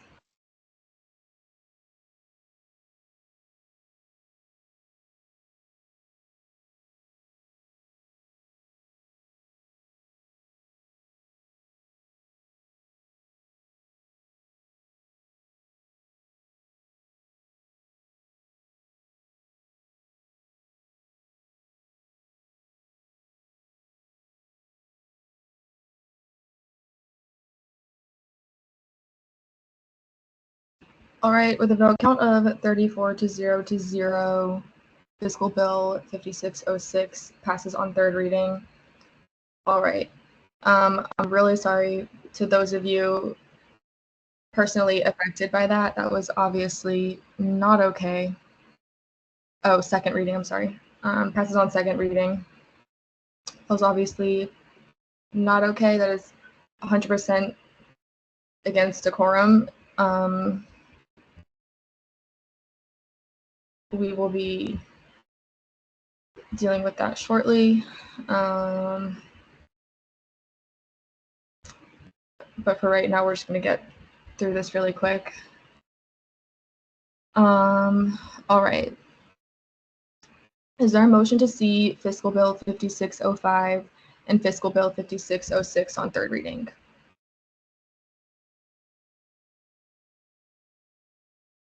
So moved. Are there any objections?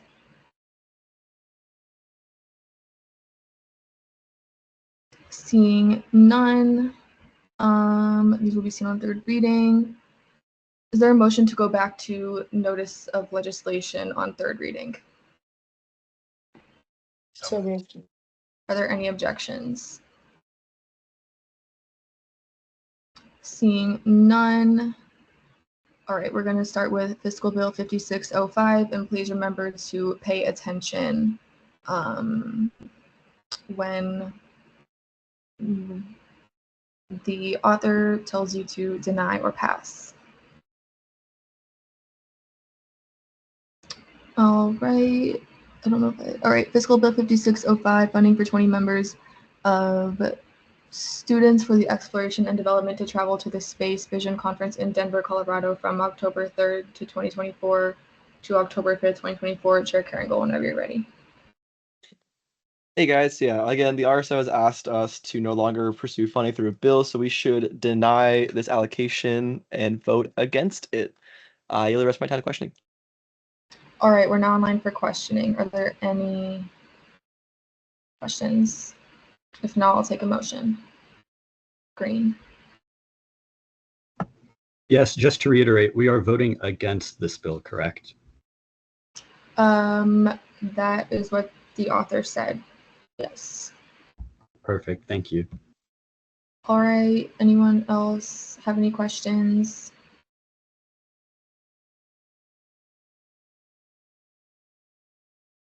If not, I'll take a motion. Lipner. Motion to move to vote. It would be debate. Sorry, yes, excuse me. There's been a motion to move to debate. Are there any objections? Seeing none, we're now in debate. Is there anyone who would like to debate on this bill? Courts? May I retain? You may. Okay, so the RSO wants us to vote against it. Please vote against it. And with that, motion to move to vote. All right, we're now in voting procedures. Oh shoot, sorry, I'm getting ahead of myself. There's been a motion to vote. Are there any objections? Seeing none, we're now in voting procedures.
All right, with a vote count of 6 to 29 to 1, Fiscal Bill 5605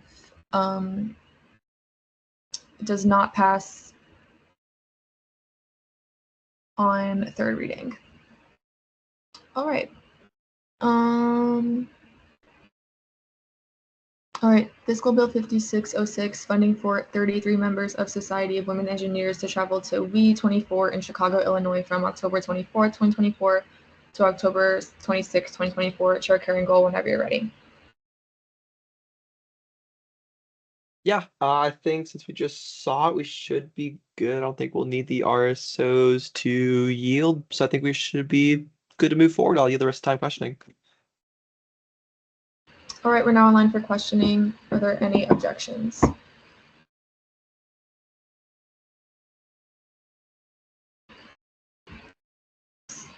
Are there any questions? Sorry.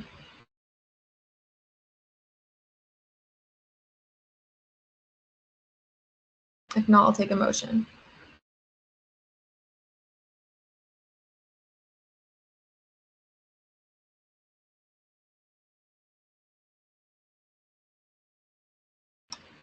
Sorry, Lipner. Motion to move to debate. There's been a motion to move to debate. Are there any objections?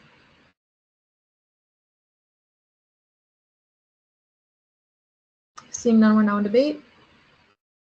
Is there anyone wishing to speak in debate?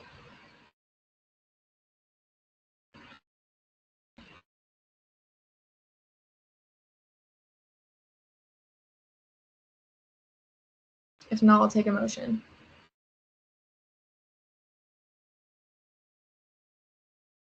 Lim. Motion to move to vote. There's been a motion to vote. Are there any objections? Seeing none, we're now in voting procedures on Fiscal Bill 5606.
All right, with a vote count of 32 to 0 to 4, Fiscal Bill 5606 passes on third reading. All right. All right, before we caucus, obviously, to those of you who heard that, my first reaction was shock too, so I apologize for that, but obviously there are some things that are completely unacceptable and will not tolerate here, so we will obviously be dealing with those things very shortly. But internal committee caucus time, ENA has 15 minutes, so I recess this meeting and we will reconvene at, let me do the math, 7:59.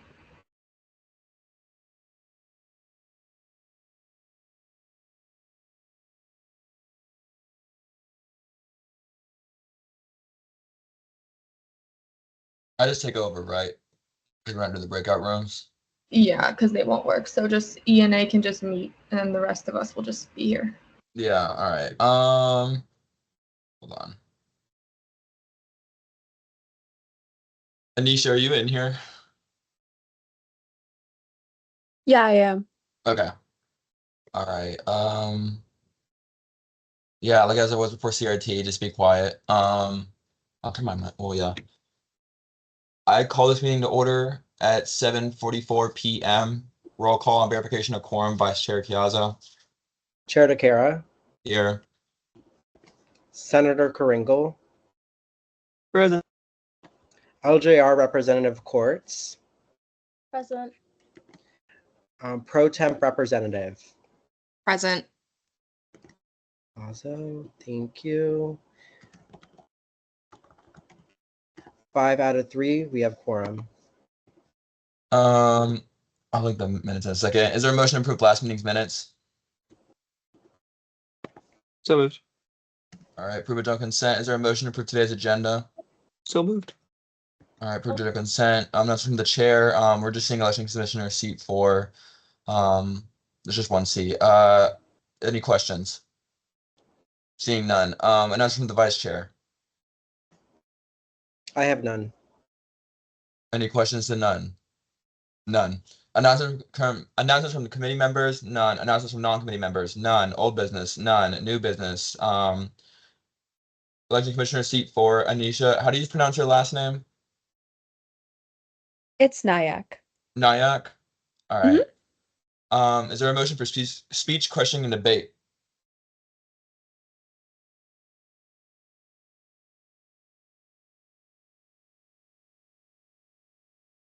Literally anything works. Motion for 555? There's been a motion for a 555. Any objections? Seeing none. All right, Anisha, once you start talking, you'll have 5 minutes. I'll give you a 1-minute warning. But yeah, you are welcome to start whenever you want. Awesome. So my name is Anisha. I am going to be a senior here at UCF and I study computer science. And I am very passionate about UCF SGA. And I'm very eager to join because, I'm very dedicated about making an impact on our campus community. And my experiences as a student in the College of Engineering and Computer Science have given me the insight into opportunities and challenges, we face. I want to voice for my peers and I want to advocate for like increased student involvement in the College of Engineering and Computer Science. And I do want more engagement, such as more internship workshops and career fairs to better prepare us for our futures. I also want enhanced safety measures to be during tailgates. So, or during football tailgates when there's alcohol and all that, I do want people to start drinking, responsibly, and maybe we can have like moderators on the side to make sure we're all safe. And I do believe that by working together within the SGA, we can create like a more engaging, supportive, and secure environment for like all students. So overall, my goal is to represent my fellow Knights with dedication to ensure that like their voices are heard and like their needs are met. And on top of that, I do want to add on to a little bit of my campus experience and my whole experience regarding working with students and how we're able to notice a lot of different, feedback within them, like things that I feel like students need to work on versus more resources they need.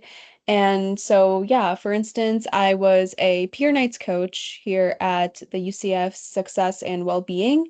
I was a coach for HIPS, which means like it was about research, study abroad, and internship opportunities. So I can kind of help students find areas into those.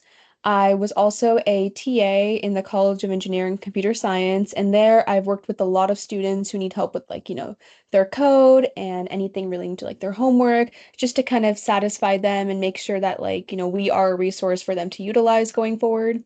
So yeah, on top of that, I was the board of directors, specifically the civic engagement director for Volunteer UCF, and currently I am also on the board for League of Women Voters. I am the events director, so I do care a lot about political science, and like one of my goals this year is to kind of have students voice their, opinions by voting. So that is just something that I do want to kind of enhance within students to know the importance of political science and to know who is right for them to kind of lead our country for like the next 4 years. So, even outside of being a computer science major, my interests do have to do a lot with political science. And that's why I do want to kind of focus more so on being a part of SGA.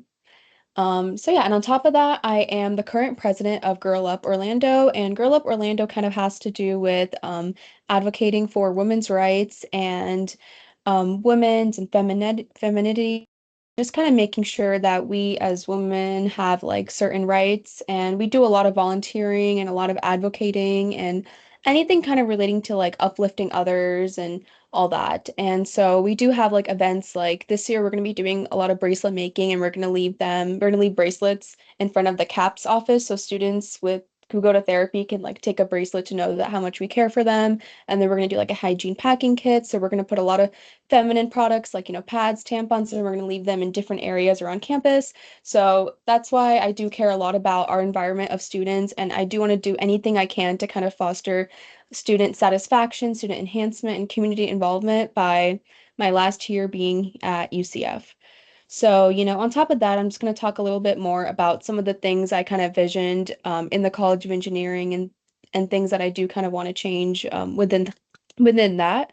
So specifically, I do want to increase student involvement in the College of Engineering and Computer Science. Sorry, did you say something, Aiden? I did not. Sorry, I'm fixing something on my end. Okay, sorry. So I do want to increase student involvement in the College of Engineering and Computer Science. So I do want to encourage more students in this college to kind of do more things such as, get into research opportunities and how to find internships. And maybe I was thinking this year we could kind of go along to hosting more internship workshops and kind of guiding students on how to find more connections to like receive such jobs and all that. And that's just basically how I landed my internship. One thing I also do want to mention is that I got the opportunity to fly to Austin, Texas this summer to be an AI engineer intern for this top tech firm. And I do want to kind of share my secrets on how I got an internship with other people. So I do want like more internship workshops and more influence and inspiration within computer science students. And, I was also thinking about like, more involvement by giving them more research opportunities and talking to them about like more ways we can get involved and kind of grow outside the classroom when it comes to being an engineering student at UCF. So for that, we can talk more about like research opportunities or more clubs and more ways one can get involved. And I do have other things in general, being in the campus, like, like I mentioned, like more safety measures during tailgates and, more things relating to like, athletics and all that. So that's just like basically the whole reason why I do want to create like a more engaging, supportive, and safe environment for all students. And that is basically why I do want to join SGA. If anyone has any questions, feel free to ask.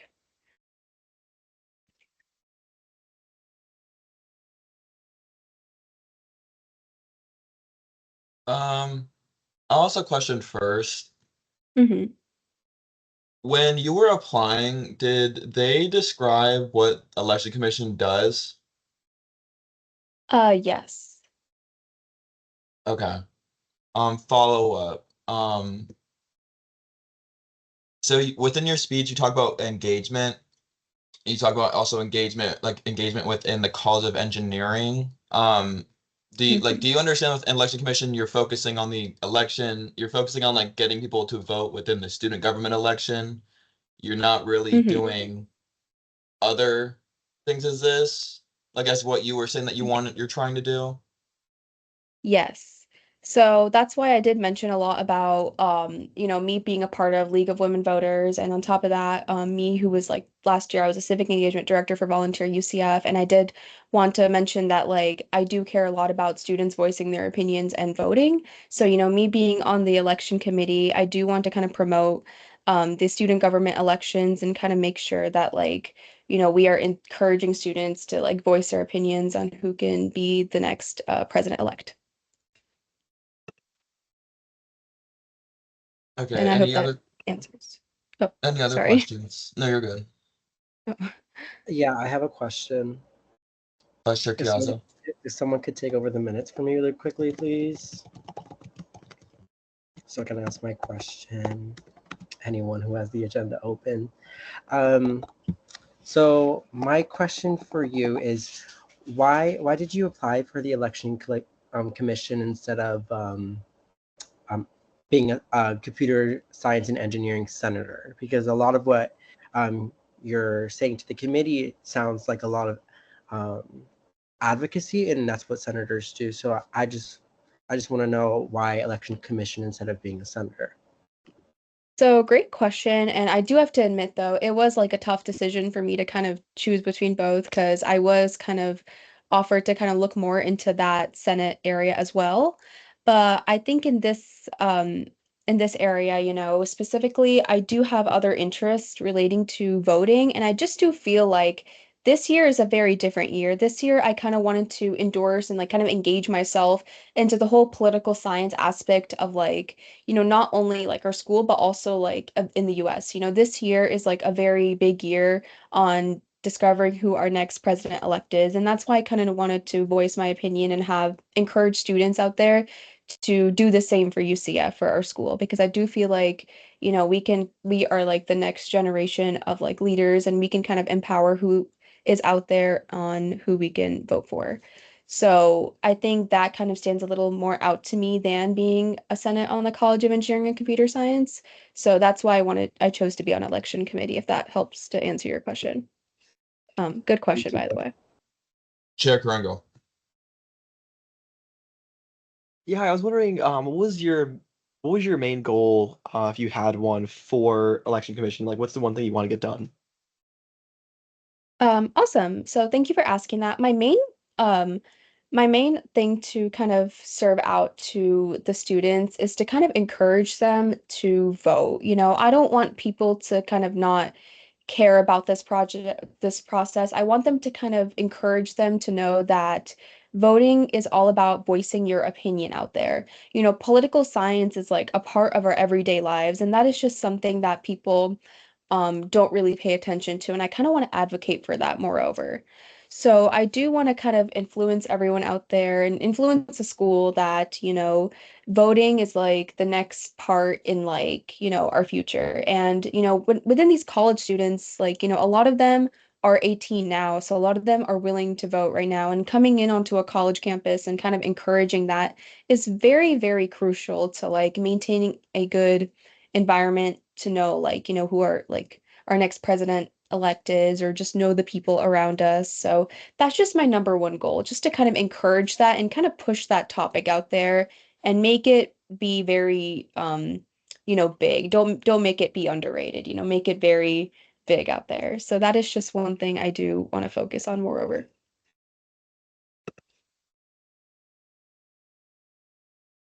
I'm gonna ask a question. So within election commission, you want to focus on also getting people involved with the student government election, but also the actual like national election too, correct? Yes, I do feel like, voting overall has to do with like the same thing too. And yes, I do want it to happen with the election commission too here at UCF to kind of, empower that because, it first starts out your school and then overall it gets bigger. Yeah. Deputy Lazo. Are you aware of the initiatives that, like, for example, the GAP committee in Senate already has to help foster that ability to encourage students to vote in national elections? I do not. Follow-up or point of clarification, if I may? You may. So yeah, GAP is currently working with voter engagement here in UCF, like in the student union.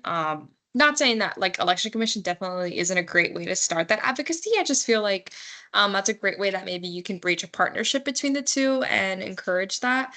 You obviously seem so passionate about this. I just didn't want to like not know that UCF has that. So it's a really good opportunity for you to go ahead and pursue that. Thank you. Thank you for bringing that, Amanda.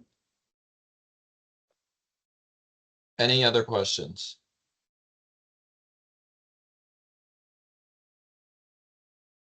Seeing none. Is there a motion to move to debate? So moved. We are now in debate. Is there anyone wishing to speak in debate?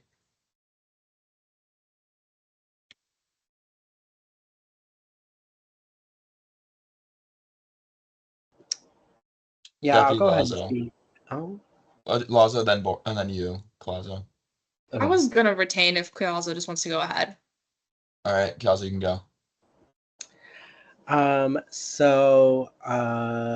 be voting in favor of this candidate. I think she's great. I'm really glad I was able to ask my question just to make sure that she was aware of her options between Senate and Election Commission. And I'm glad that she was presented those options and she made a very thorough decision. So I'll be voting in favor. And with that, I move to vote. There's been a motion to vote. Any objections? Seeing none. Let's go down the line. Me, yes. Vice Chair Chiazzo. Yes. Chair Kringle. Yes. LJR Rep. Yes. And then Pro Temp Rep. Yes. With a vote count of 5-0, you have been confirmed by ENA. All right, literally just stay here. And then I think it's like right after this I think. But yeah. Going from that, members discussion, none. Miscellaneous business, none. Is there a motion? Motion to adjourn pending final roll call. Is there a motion to adjourn pending call roll call? Any objections? Seeing none, Vice Chair Chiazzo. Same as initial. All right, I adjourn this meeting at 8 p.m. All right.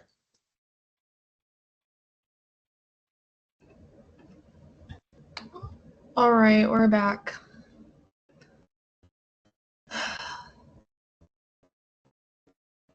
All right.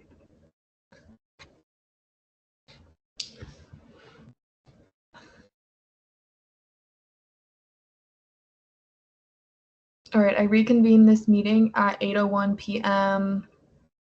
Internal committee reports, ENA Chair DeCara.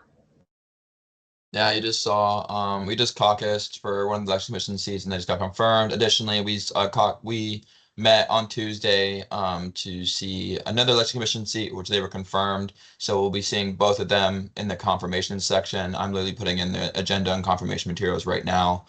But yeah, that is it. Are there any questions for Chair DeCara? Seeing none. GAP Committee Chair Vasquez. Hi, Senate. Happy last summer Senate meeting. This week GAP was kept short. We worked on formatting for the legislative priority survey and discussing some topics. Also, anyone in GAP or wanting to join GAP, please fill out the when to meet that I linked there, and that's it for me. Are there any questions for Chair Vasquez? Seeing none, LJR Committee Chair Quartz. Hey everyone, today we saw 3 absences and 3 internal bills. Absences, Katrina Gumarov, approved 5-0 to 2, Katrina Wanjan, approved 3-0 to 3, and then Lowell Richmond, approved 5-0 to 2. And then for internal bills, we saw 5603, updates to Title IV, Senator Andrew Collazo, not approved, 0-4 to 3, 5604, updates to Title 14, Senator Andrew Collazo, approved 5-0 to 2. And then 5605, updates to Title 5, CRT Chair Kringle, approved 4-2 to 1. I've also linked minutes to today, to today's LJR meeting and encourage you to all look at them as we see the bills tonight. Also, today is the last meeting of the semester, meaning that after tonight, all of your current unexcused absences disappear. Yay! And if you're in LJR or are interested in joining in the fall, please fill out this one to me. That's all. Are there any questions for Chair Quartz? Seeing none, SBA Chair Hamid. Hi, everyone. I hope you're all having a good week. Good luck to those of you who still have finals, and happy last summer Senate meeting. So this week in SBA, we saw Proclamation 5609, which passed in committee. You guys will be seeing that later today. And we also just discussed initiative updates. Also, please fill out the when to meet if you're an SBA or if you want to be an SBA in the fall. I know we have, I think, 1 spot left. So if you're interested in doing any advocacy work through SBA, please fill it out and join the committee. Are there any questions for Chair Hamid? All right, seeing none, confirmations. Everyone, make sure you're looking at the materials. First up, we have Stephanie Henriquez for Election Commission seat number 2.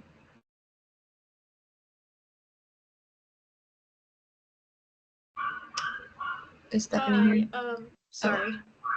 Are you able to hear me? Yes. Okay, perfect. Really it's quick, just- I'm gonna. Oh, my bad. Sorry. Sorry, I have to. I think the senator is trying to check in. Richmond. Present and voting. All right, ELA Richmond, present and voting, so noted at 8:05 p.m. All right, Stephanie, sorry, go ahead. No worries, thank you. So hi Senate, my name's Stephanie Enriquez. A little bit about me. I'm going into my junior year, majoring in media production and management.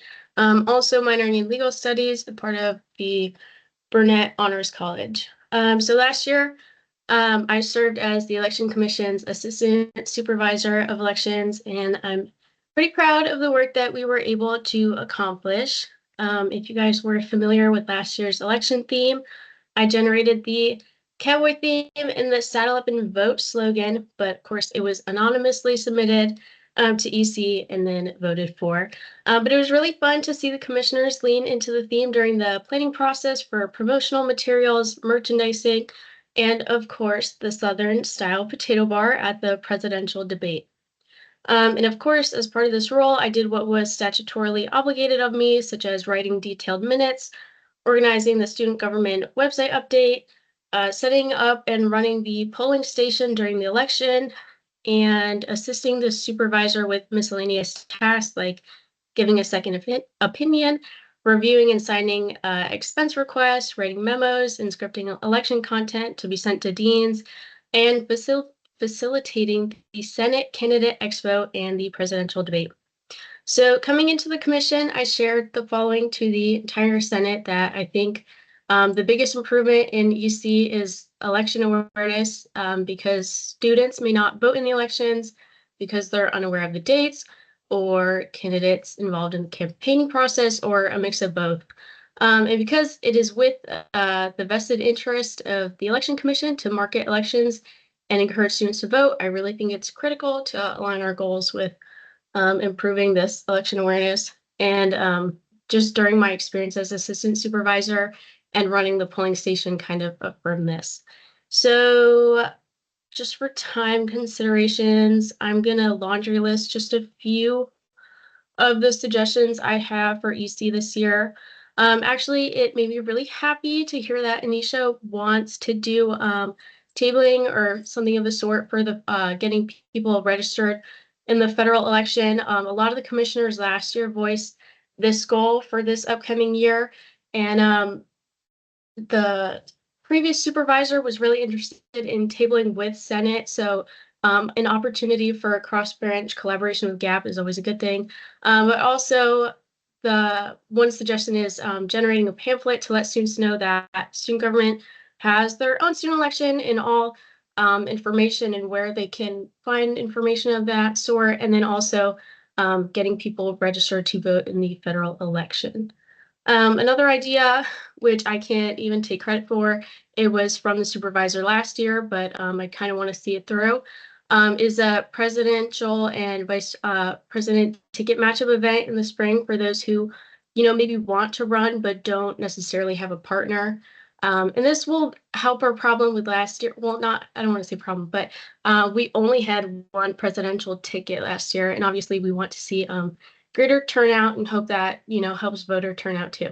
So a matchup event, and then making the Senate candidate forum a more interactive and populated event, kind of throwing out ideas with the commission on how we can improve that event for a greater turnout. And then last, cross-branch collaboration again with Senate on hosting a series of campaign workshops where current senators let potential candidates know of campaign strategies, including how to develop a platform, engage with voters, utilize social media effectively, and all of that the Election Commission ties in, because how to do those, all those things I mentioned while complying with election statutes. So basically the intended outcome for all of these is with information exposure, creating a voting incentive, and then the election has integrity because it is more representative of the student body population. I am so sorry. Anyways, so I yield the rest of my time.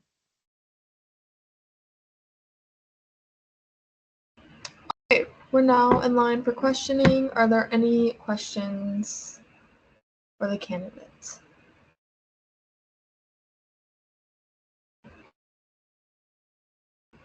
No questions for the EC candidate?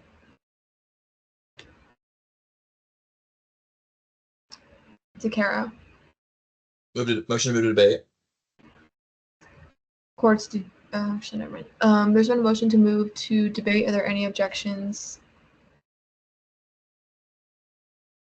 All right. Seeing none, we're now in debate. Is there anyone wishing to speak in debate? Shen. I'll be voting in favor. Looking over the minutes, really liked what she said. I like some of her initiatives. I like her resume, and also I appreciate the Nicholson representation in student government. All right. Vasquez. Hi, I'll be voting in favor of this candidate. I feel like their experience just speaks for itself. In last session, election commission. And I also really appreciate GAP being mentioned at any time, and I'm really open for any cross-branch collaboration. So I'll be voting in favor. All right, Takara. I remember when she went through ENA last year. And I remember how like on top of everything she was with election commission. She reminds me a lot of Grace, like the previous one. She has a lot of ideas and a lot of energy. And I can't wait to see what she does with this this election. So I'll be voting in favor. Seeing that, motion to vote. There's been a motion to vote. Are there any objections? Seeing none, we're now in voting procedures.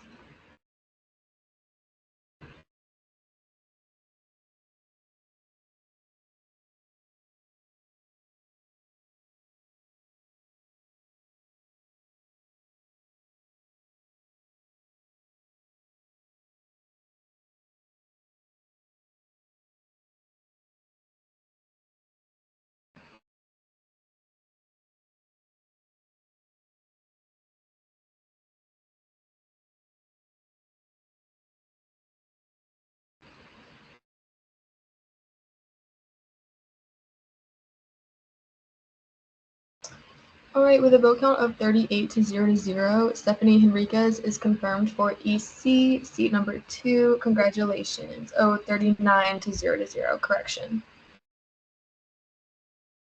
All right, congratulations. Thank you.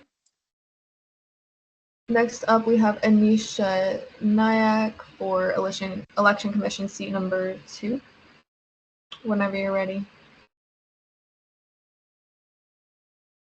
Oh wait, was that seat number? That was seat number 4. That's my bad.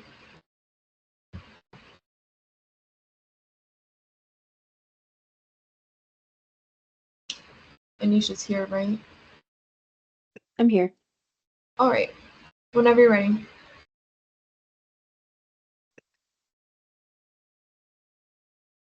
So, yeah, so my name is Anisha, and I am a part of UCF College of Engineering Computer Science, and I'm also a part of the UCF Burnett Honors College, and I'm also a part of many different organizations here at UCF, such as, SG affiliate organizations such as Knights of the Round Table, and I was a part of Volunteer UCF. And my number one goal is to kind of foster student enhancement and engagement throughout campus, and one of them kind of comes along with the lines of voting. So voting is very important because, it kind of fosters everyone to voice their opinions out on who our next VP and president-elect is. So I do kind of want to promote and foster, student engagement and kind of educate others on why it's important to vote and why it's very important to kind of voice our opinions out. And being a part of the election community will kind of give me the opportunity to go ahead and encourage other college students to know, what's right, and to know that we use political science not only in on campus, but also in our everyday lives. So that is just something I do want to implement, being a part of this election committee. And I do also want to kind of engage other students to one day also, get involved with SG and to know that change is always out there and it kind of starts by voting.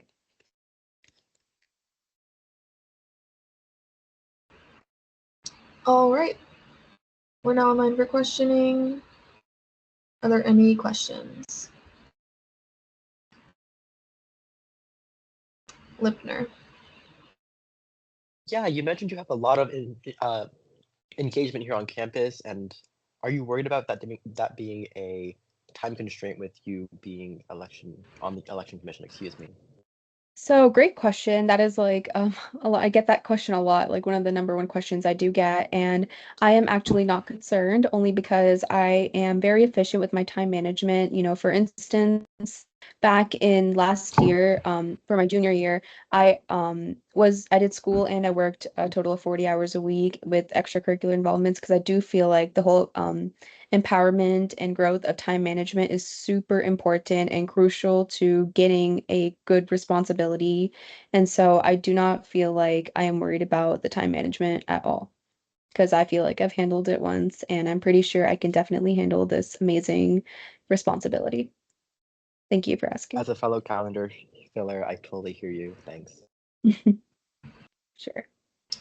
All right, Metellus.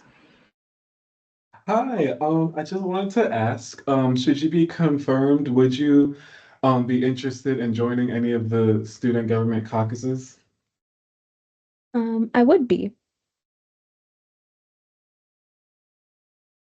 May I ask a follow-up question? You may. Which ones would you be interested in joining? I'm not too sure at the moment. If I could probably perhaps get a description for every different one, that would be great. Oh, yeah, so we have the Black Caucus, Women's Caucus, Latin Hispanic Caucus, LGBTQ plus caucus, Military and Veterans Caucus, ad hoc Sustainability Caucus, APIA Caucus, ad hoc Air Caucus, and the ad hoc ICT Caucus. Did I get all of them, guys? Oh, disability. Disability Caucus. I apologize. Thank you. And do you mind giving me a small description, if you don't mind, like what exactly you guys do as a caucus? Yeah, so each of the caucuses kind of focus on different areas. So our student government website kind of details exactly what they do, but I can give you a short description of like what caucuses are here for. We represent the different demographics on campus and interest and advocate for those demographics as well as host events related to them. Awesome.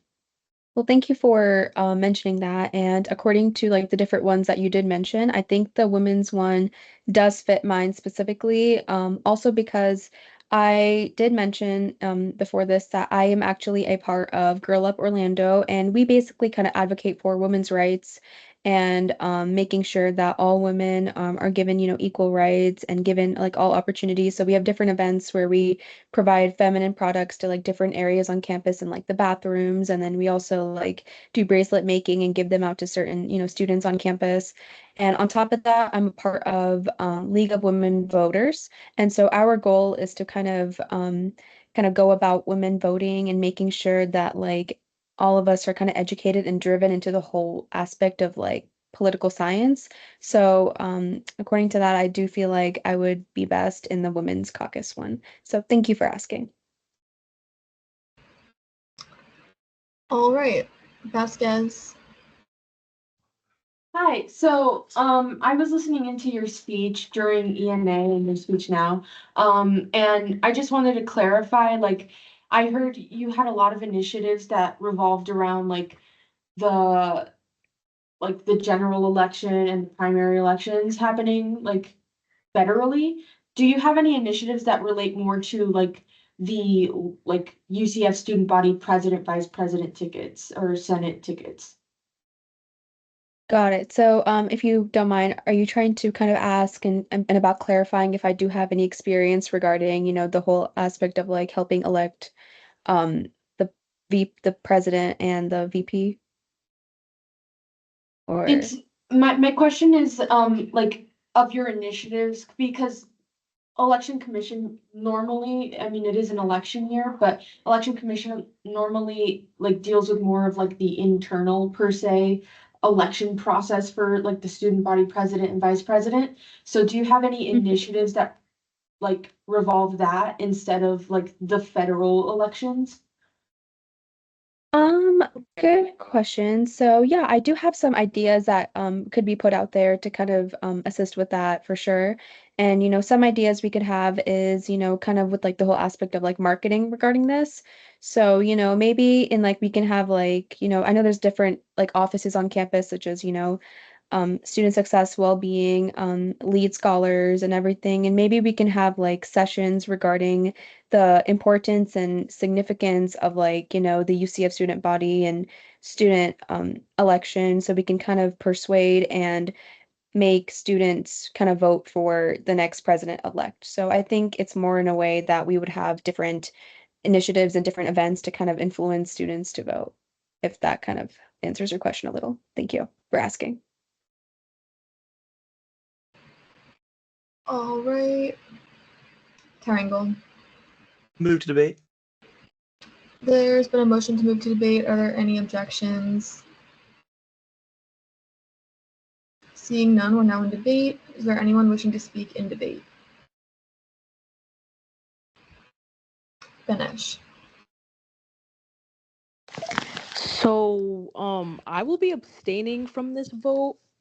I was listening in on the ENA while they were discussing, and although I do find that this candidate is I feel like she would be able to do this job well. I feel like she would be honestly better suited for a Senate role.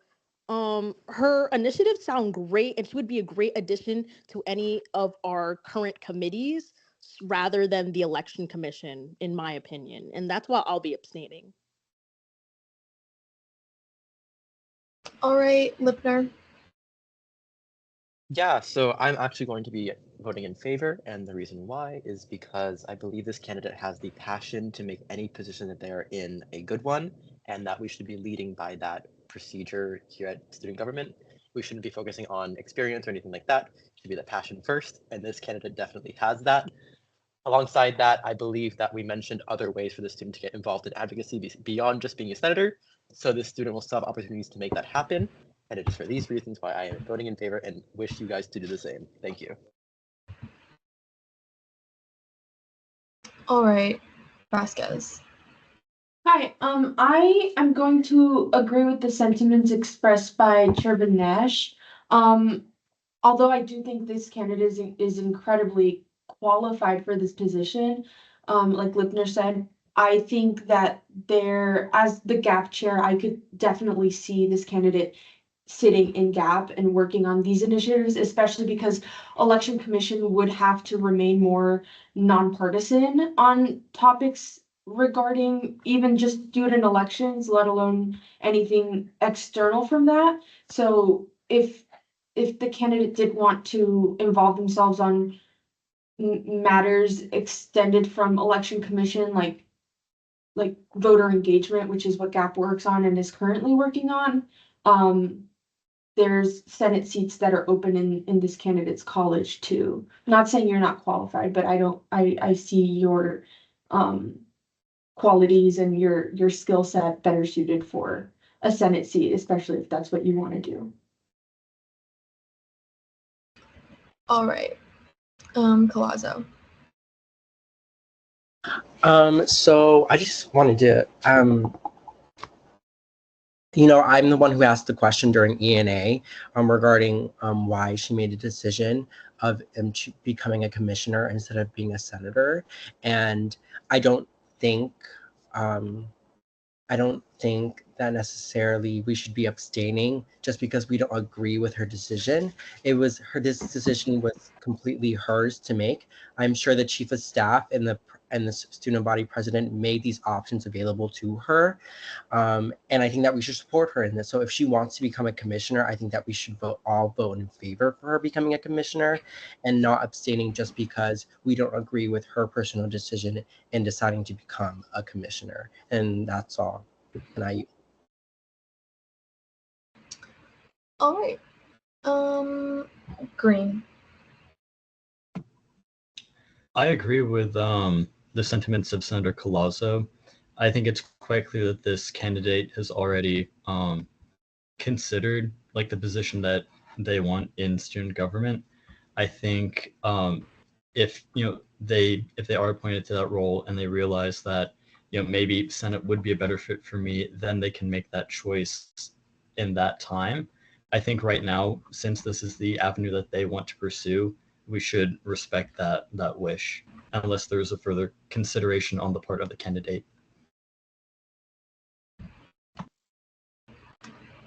All right. Is there anyone else wishing to speak in debate? Vinesh. I just wanted to make myself clear. I was not coming for this candidate's position in any way. Like I said, this was just my opinion based on the qualities that I saw. That was it. I'm not trying to sway anyway.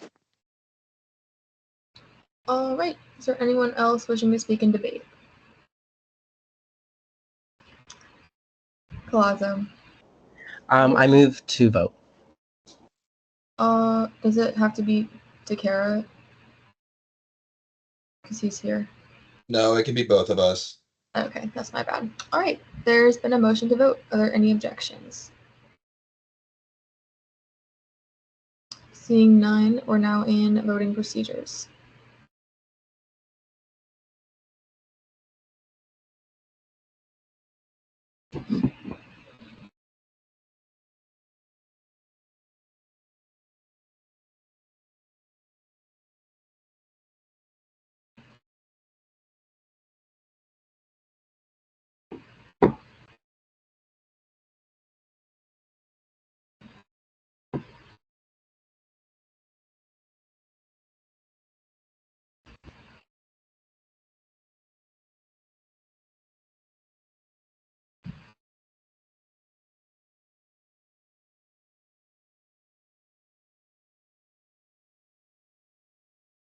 All right, with a vote count of 32 to 2, Anisha Naik is confirmed for Election Commission seat number 4. Congratulations. All right. Internal legislation Notice of legislation on first reading, none. Notice of legislation on third reading, none. Notice of legislation on second reading. Internal Bill 5603, updates to Title IV, Senator Andrew Collazo. Is there a motion?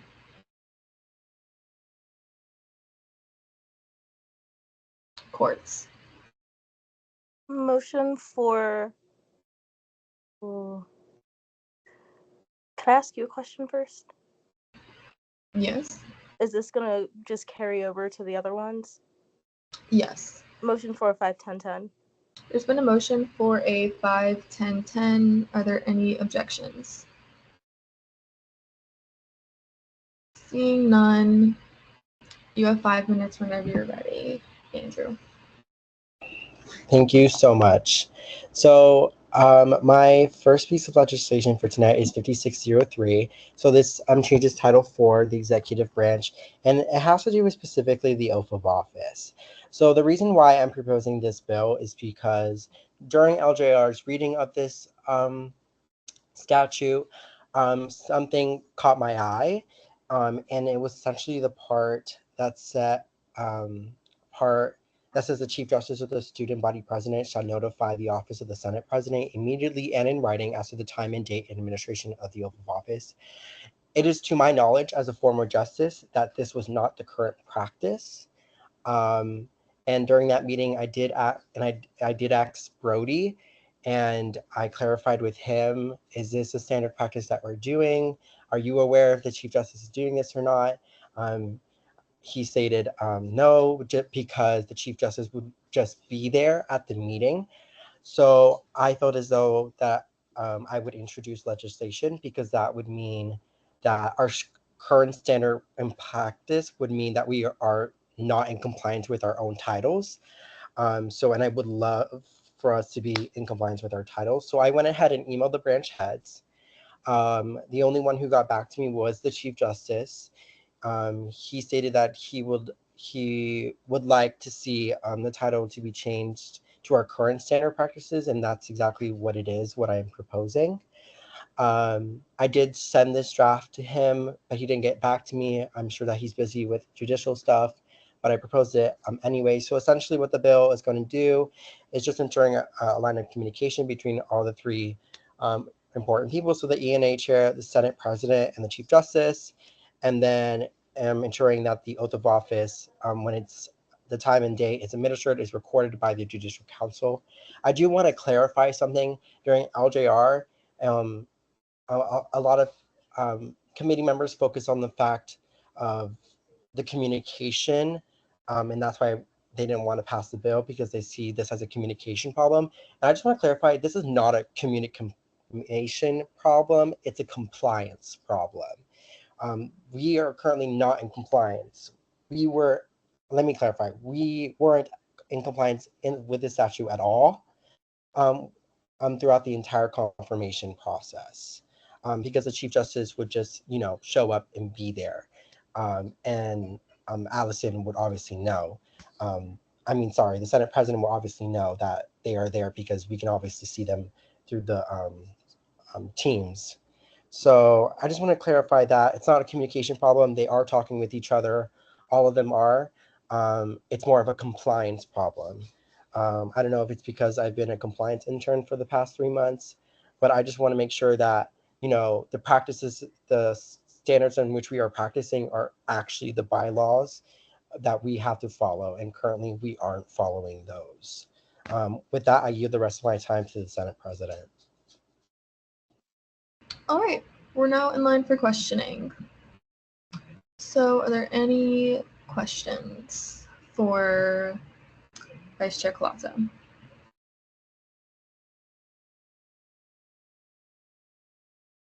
Morissette.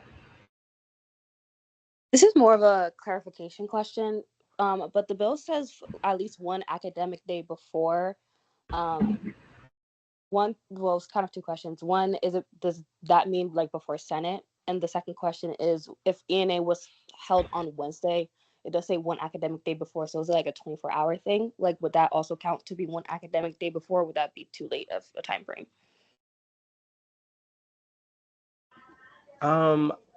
I think that would be okay. I think I put academic day in there because I also didn't want to say like hours and then it just being like 20. If I say 24 hours, then it has to be exactly 24 hours. But if I say academic day, then that way it can be any duration of the day, hopefully, I believe. But I am open to amending it so we can clarify that a little more. But yeah, that's my answer for that. All right, Lazo. I guess not even really a question. I think just more evidence as to why we should change that specific point that Pro Temp Morris had just mentioned, and that in the event that we have any issues like today where ENA had to caucus, that does not meet within the 24 hours or 1 day academic day advance that's noticed. I do think that requires a little bit of too much time in advance, considering how things in student government can be really done before. They can be like really last minute, unfortunately, just due to scheduling. So I feel, would you be willing to amend that later or take that out completely? Yeah, so actually, when I originally wrote the bill, I didn't have the at least one academic day. I actually added it like right before I sent it. So yeah, I would be open to amending that. Actually, I'll just do it right now. Yeah. All right. Are there any more questions for Vice Chair Collazo? If not, I'll take a motion. Lazo. I just have one more question, and I already asked this in LGR, but I'm still not quite seeing how this is a compliance issue, not a communication issue. Now that I have access to the bill, I'm still only seeing it, the specific oath of office issue where it's being delivered immediately and in writing. I don't understand how we can't just explain to our chief justices or another designee before time. So all I'm seeing the issue being changed here is the time before. If the issue is recording the time and date when the oath is administered, so therefore they're in compliance, I still don't really understand how this bill needs to exist, and I fear that we may be going into overs legislation. So explain it to me in the most layman's terms you can come up with. So, sure. So when I administered oaths of offices, I did not text Elizabeth the date and time in which I administered it. I sent her a quick text and said, hey, I administered this oath of office. Just wanted to let you know. And then she let Sierra know that I administered the oath of office. But it didn't say the time or date. Additionally, also, I think it's what in my knowledge, to my current knowledge, I'm not aware if the Chief Justice or the student body president has started doing this, but I'm not aware of any emails that have been sent to the Senate president with the date and time of when an oath in office is being administered. And additionally, I don't think it's necessary to send date and time to the Senate president with the oath of office, as in real life, in real student government, the clerk of the court handles all the oath of offices and keeps it within record. So you want to request to see someone's oath of office, you request it to the clerk of the court, and in this case, it would be the internal assistant chief justice. Again, there is no communication problem. It's more of a compliance problem because this is not what we're doing. The current title is not what we're doing. What I've written is what we're doing, essentially, if that kind of makes sense. If we want to ignore the fact that if we essentially want to ignore the fact that the Senate president is not receiving like immediately in writing the date, time and date, that's great, but we're still not in compliance. And if no one wants to issue a non-compliance, that's fine too, but that would be kind of ignorant on our part as Senate to not update our statutes to meet the current practices in which we are doing. Because I don't see a reason why there should be this sort of language in a title if we're not doing it. If we're not doing it, it shouldn't be there, and it should be reworded to what we're actually doing so we can hold ourselves accountable into which what we are actually doing. Hopefully that makes sense. All right. Are there any more questions? If not, I'll take a motion.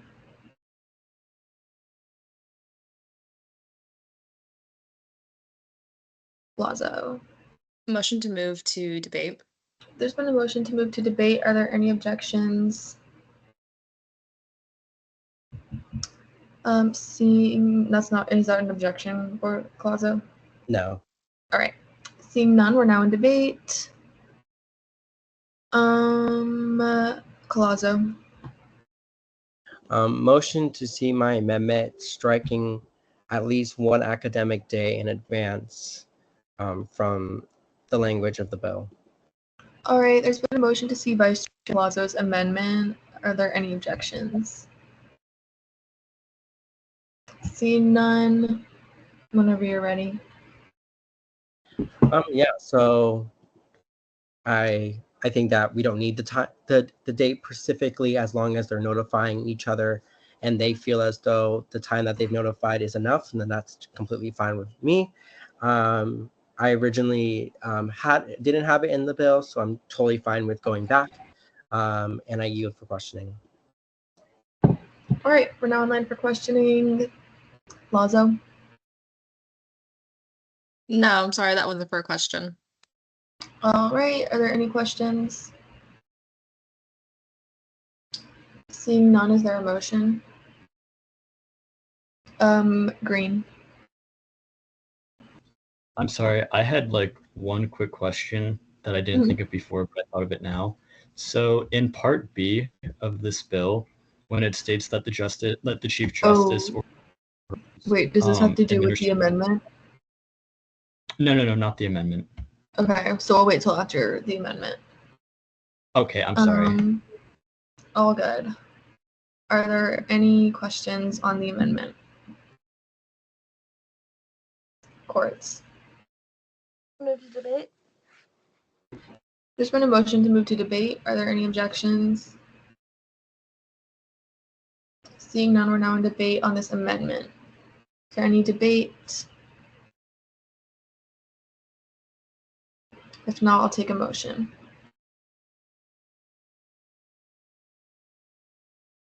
Lipner.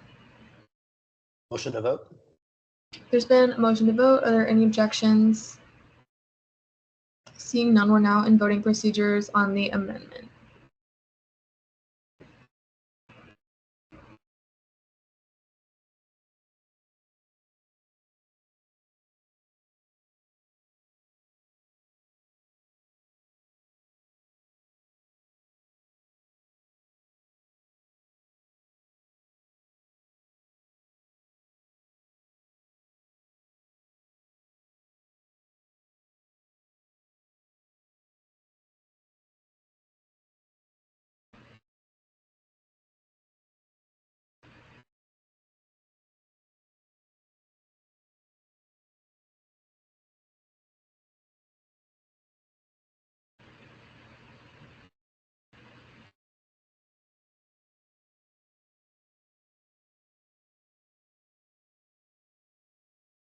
All right, with a vote count of 32 to 0 to 4, this amendment passes. We're still in debate on the bill. You have about 7 minutes left in debate.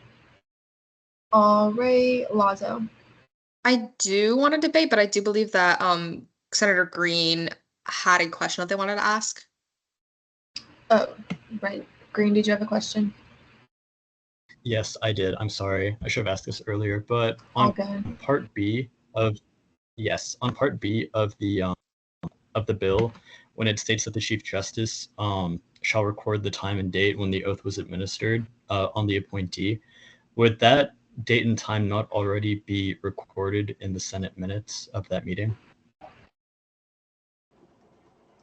No. It wouldn't? Okay. No. All right, Lazo. Yeah, I see how Yeah, it was a confusion between confirmation and oath of office. Usually with the oath of office that's taken like separately outside of the Teams chat, or if it were in person outside of the Senate chamber. I still have an issue with this bill, being that I see it as an issue of over legislation. I do feel like I like what the bill stands for, and that we want to make sure that we're in that we are in compliance of these bills. However, I feel like adding the specificities of when and how they're supposed to do it, really just adds more obstacles and hurdles for it to do. When I believe that we could just have a much more basic title explanation of what to do to avoid noncompliance, and that can really change alongside what the Senate president and future chief justices decide to do. As Senator Collazo said earlier, what the original writing is what we used to do, and what he proposed is what we're now doing. That can again later change, and I don't want to have to see other future Senate chambers or Senate administrations have to go and change it again, just because this is something that consistently changes, and the over legislation of that will just lead to us having to do more and more work. As a result, I highly encourage you not to vote in favor of this bill, or if not, we can just reword it and postpone it until it is a bill that can work for us. All right, Lipner. Can I ask a question to Lazo? You may. Alrighty, the quick question was, what would be a bill that you'd be more interested in passing to solve this issue? Yeah, I just feel like a bill that kind of just clarifies that it's up to the discretion of the Chief Justice and the Senate Body President, so that they're both an understanding of how to be in compliance without having too many restrictions and dates and stuff like that as to how they're supposed to do it. As long as it is being noted at the exact time when it's time and date when that oath is administered. I feel like that's the only issue that we're having here. I really don't feel, though, that it needs to be over legislated to the point that it's put in the writing. I feel like it's something that's understood. I'm fine with it just being like a one sentence thing within titles. I just feel like having this over legislation that's demanded as it is, and that could be changed in the future, that's just going to cause problems down the line, and I don't want that to happen. All right, Collazo.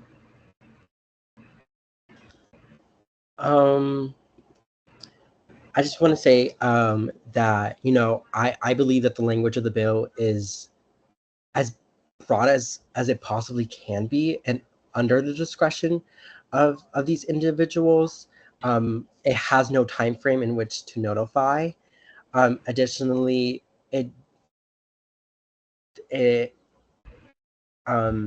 additionally, in regards to being in compliance, university policies change a lot, and they have to be constantly changed. And thankfully for my internship, I did see that, and it could be the smallest thing, and they still would have to change it regardless, because it would mean that they are not in compliance. If we have to change our standard of procedures and stuff again, we are just going to have to submit legislation again and again, and that is just how student government works. All levels of governments do this. They have to change their laws if they want to meet in compliance and make sure that they are within their standards of practices. And I think this bill is necessary. If this bill is not passed, that would mean that essentially right now the two confirmees that we just confirmed, the student body president and the chief justice, would have to immediately email the Senate president as soon as they administer the oath, as soon as the chief justice administers the oath of office. And if they don't, then they would be in compliance right now. I mean, in non-compliance right now. And I don't want that to happen. So I really urge this chamber to vote in favor of this. And if you want to propose amendments, then please do so. We can pass them on third reading at a 2/3 majority vote, but I think this legislation is necessary. All right, we have about a minute and a half remaining in debate. Is there anyone else wishing to speak in debate?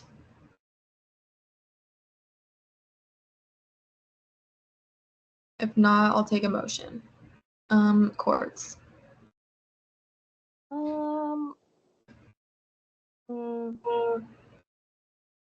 Yeah, motion. There's been a motion to vote. Are there any objections? Seeing none, we're now in voting procedures.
All right, with a vote count of 19 to 9 to 8, Internal Bill 5603 passes on second reading.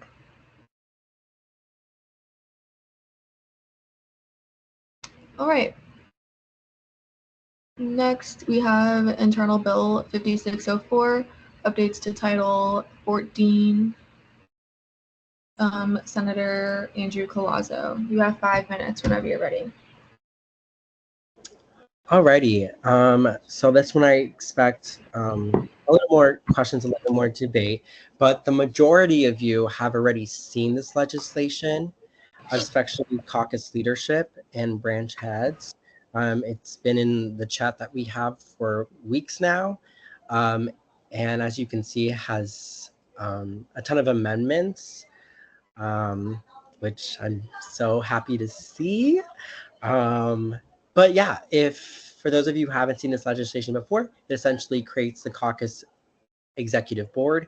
So it's essentially similar to the Senate Executive Committee.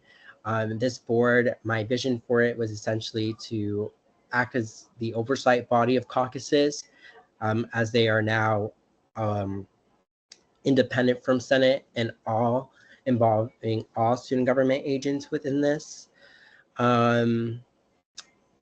Yeah, and some of their unique responsibilities and duties that is kind of different from Senate exec.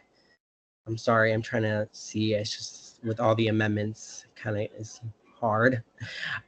So that is to ensure all the caucuses operate in accordance with this title. They review policies and suggest changes to the student body Senate, develop strategies to engage student government agents, students, and RSOs in events.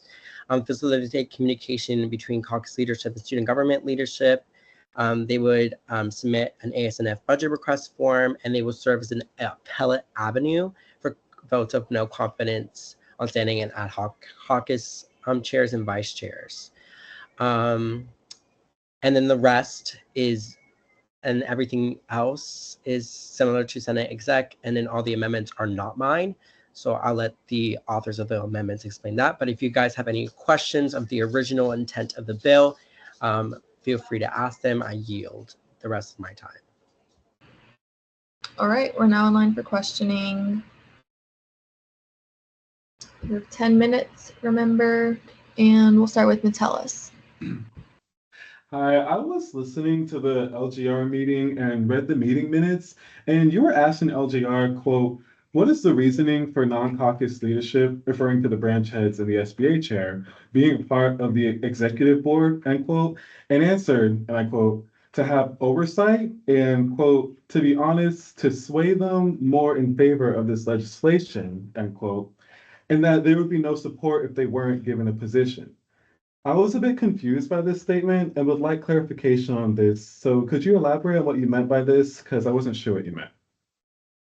Yeah, so with every single bill that I submit, I try to, be considerate of others and of others' opinions and what others would like to see. So I knew that some of caucus leadership and especially branch heads wanted to be involved within advising caucus members. So I added them.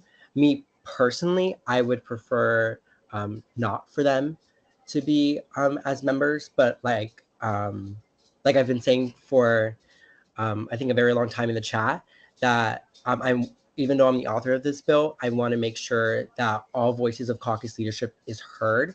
And if this is what the majority wants, then I'm more than happy to support it and introduce it. That was my original intention when submitting this draft to all of caucus leadership. I'd wish, I'm seeing a lot of amendments and concerns with the bill. I wish they were addressed in the chat and with me before I introduced this legislation, because I knew it would cause a lot of questions and debate, and I wanted to make sure that that would go a little more smoothly. But now I see that indeed some caucus leadership members did have concerns and comments and amendments, and I wish they submitted them a little bit beforehand, so it could be more of like a unified front when submitting this this bill. But in regards to your question, that's what I meant. At the end of the day, yes, I'm the author, but I don't want this to be my sole decision. And I knew that that members wouldn't agree with my opinion, so that's why I included them. And yes, I did take in consideration whether whether student government leadership and this SBA chair would be in support of this if they were or weren't members of this board. And that's kind of just like the politics of things, because I do want to see this happen, and in order for me to do that, I do have to take in other people's perspectives. I guess to reiterate what I've been saying again, yes, I'm the author, but I want to make sure that I am voicing and supporting others' perspectives and what caucus leadership wants. All right. Courts. Yeah, so two, if I may. You may. Okay, in 1404.2, it says that the chair shall have the power to expunge board absences of a board member upon written petition. The written petition must be turned into the board chair within 10 academic days following the absence in question, and then a majority vote of the board can overturn the decision of the chair. Considering that I've never heard of or seen this process outlined anywhere in the statutes, could you please elaborate on your thought process behind making it to where only one person has the power to expunge absences? So it is in statutes. Caucus chairs have this power. It's in Title 14. Okay, my second one, because for that one I really meant more of like it sounds like making the caucus board kind of like their own thing. So if they're their own thing, then it doesn't make sense for the chair themselves to expunge absences. So a little more clarification, please. So it is, to my understanding, that all chairs have the authority to expunge absences. This is not different from what current chairs have the authority to do. And in regards to chairs of caucuses, in Title 14, it specifically states in Section D, in Section 1402.2, subsection D, the chair shall have the power to expunge caucus absences of a caucus member from the respective caucus upon written petition. The written petition must be turned into the caucus chair within 2 weeks following the absence in question or said absence. A majority vote of the caucus can overturn the decision of the chair. I just took that and put it into the caucus board chair responsibilities and duties. I don't think this is something novice. I think this is something that, we are all aware of. But if you want to propose amendment, you may. Okay, thank you. All right, So we have 4 minutes remaining in questioning. Lazo.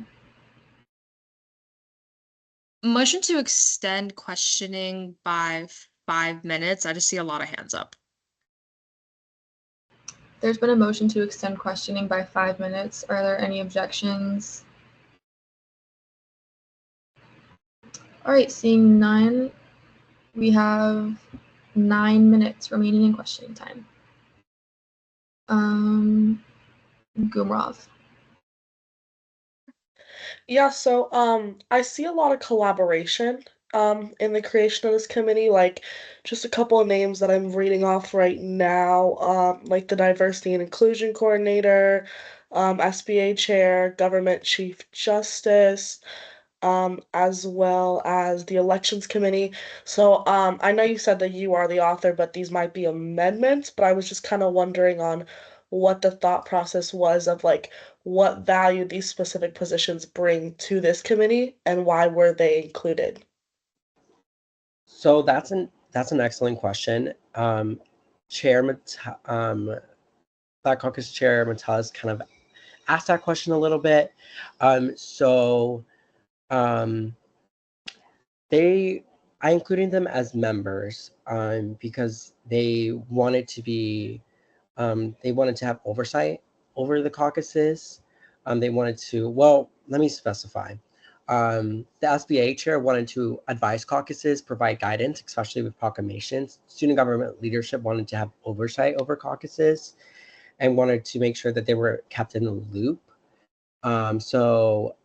With that, and because majority of the caucus leadership supported that, I added it in there. And like I stated earlier, preferably, I personally don't think it's necessary to have them on there. But that is what the majority wanted, so that is why they're included. The Diversity and Inclusion Coordinator was not is an amendment. So it's not the original intention of the bill, so I won't speak on the amendment authors, but behalf on that one.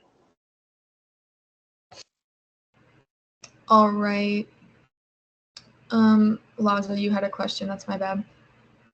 Yeah, no problem. I just wanted to get a little bit of clarification under 1405.1 absences B1.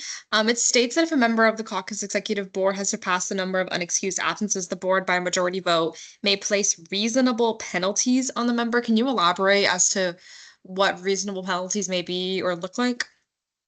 So this is something that I kind of answered when the draft was in the chat, when I left it kind of open to the caucus leadership. But essentially, it's just similar to what would happen, my intention, I should say, similar to what would happen in like if you were absent in Senate committees per se. And reasonable penalties, I mean, I'm not saying that we should remove people from this board, but you know, maybe if they're not showing up, if they have a large amount of unexcused absences, maybe a temporary suspension of, you know, debating privileges or voting privileges, just depending on that, because I think this kind of deserves kind of a level of seriousness when we meet, because I expect us to probably meet on a bi-weekly basis. So because I'm sure that student government leadership wants to be kept in the loop, and so if we're not showing up consistently to meetings, then that should be a great concern. But also, this is almost like a last kind of resort kind of thing, because the board chair can expunge the absence, and the board itself can overturn the board chair's decision.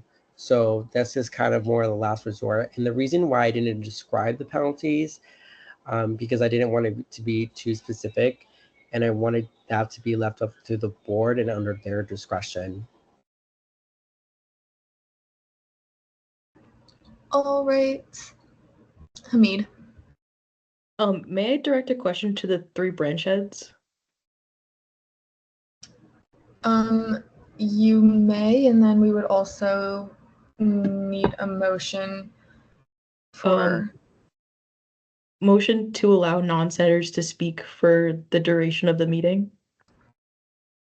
There's been a motion to allow non-senators to speak for the duration of the meeting. Are there any objections? I object. All right, Hamid, do you withdraw? I don't.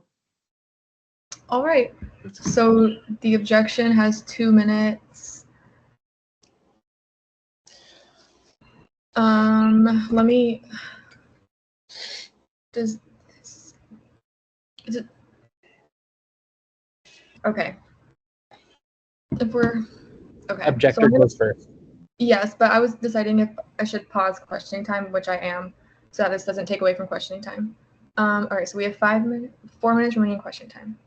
All right, Collazo, you're up first. I would say, I wouldn't say for the duration of the meeting.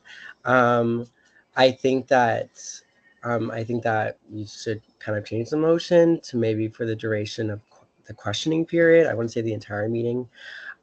Additionally, I think that it would create an ethical conflict to allow the branch heads to answer the question per se. I mean, I believe this Senate president takes like a position per se on the bill, then they would have to yield the chair to the pro temp. And then again, with the Chief Justice, if they were to enter judicial review, that would cause a conflict. But yeah, that's my main point is I don't think it should be the entire period duration of the meeting. I think it should just be the duration of questioning. All right.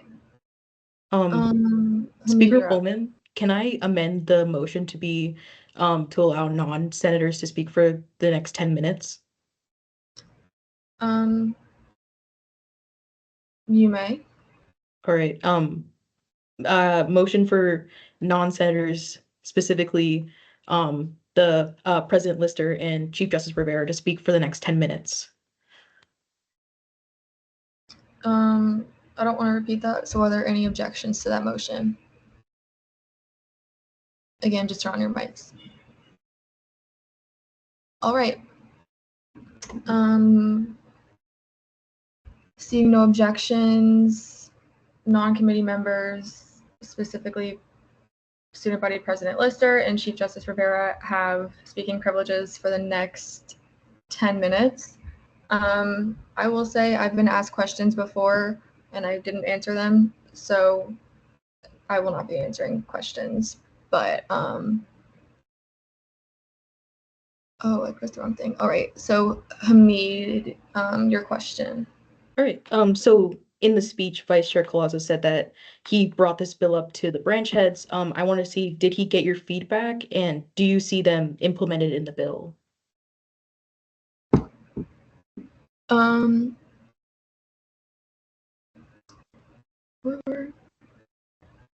that was directed at the branch heads, right, Jason?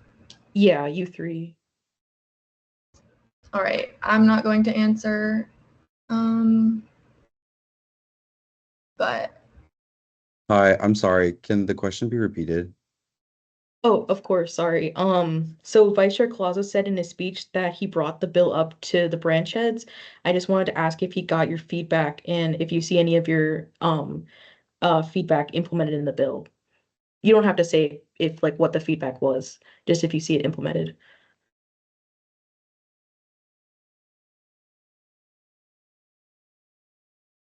I'm sorry. I'm trying to figure out how to answer that question. yeah, I don't provide feedback on legislation. Yeah. I'm not going to comment on pending legislation, unfortunately, for this reason, as I believe it's Senate's responsibility to adjudicate this. Sorry about that, Jason. I guess I'll speak on my side. I guess technically I was notified of this legislation by myself being in that Teams channel, but I'm not usually active in the caucus leadership Teams channel that I think this was sent in. So any, comments that I would have, I really only got to hear about this legislation on Tuesday, and that's when I read it for the first time.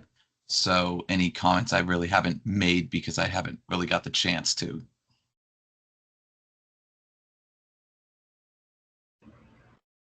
All right. Lipner. Yeah, this is for Collazo. I just had a quick question regarding the concept of over legislation. What have you done to try to avoid this? And going forward, how will you ensure that this document will be upheld and not have to be edited again? So great question. So this was in, I communicated this with caucus leadership.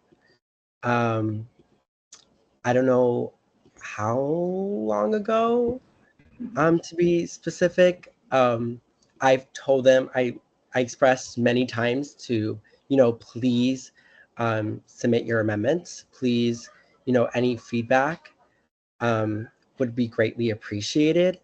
I mean, if I guess I would quote myself, I quite literally on July 16th, I said, here's the draft that includes other members' suggestion and additional changes that I had made.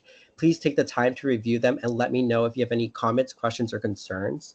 If you have concerns regarding specific suggested change, reply to that comment on the document. Additionally, you may make your own amendments to this document if you wish.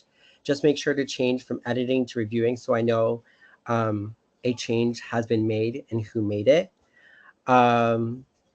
And I also answered several questions from Senator Valera.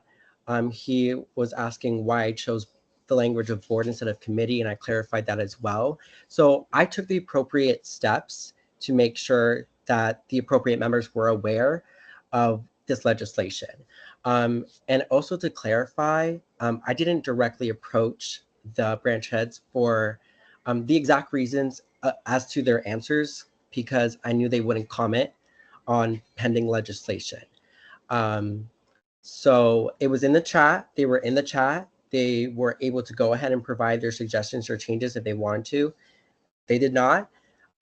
So as well as other caucus leadership. And I do want to specify that the amendments that you are seeing are from the caucus leadership, members who were a part of this chat and have been aware for this legislation for quite some time. So I guess you could say, like, I understand where you're coming from. I guess I have the same, feelings per se about that. And that's what I will say. All right, questioning time has elapsed. So, courts. Motion to extend questioning time by 5 minutes. There's been a motion to extend questioning time by 5 minutes. Are there any objections?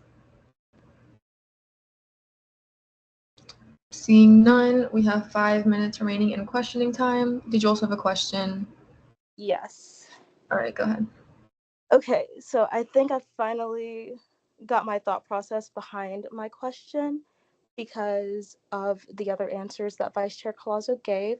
So yes, we as caucus and committee chairs are able to expunge absences, but what I meant by this isn't outlined anywhere else in the statutes is in the way that there's no process for other committee/caucus members to overturn the chair's decision to not excuse the absence. So I'm wondering why this is being introduced. Like, I want to know your thought process. Like, it's a question. I think you asked why, if I understood you correctly, why caucus members why caucus executive board members are allowed to overturn the decision of the chair, if I'm correct? Yes. Because caucus members can do that to their caucus chair. And I kind of just wanted to keep the same standard of practice that caucuses do for the caucus executive board. It's in statutes. It's in Title 14.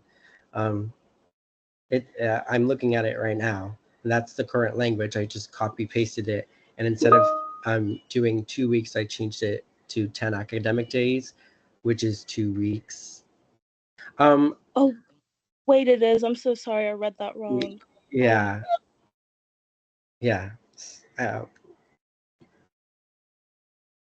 All right. Vasquez.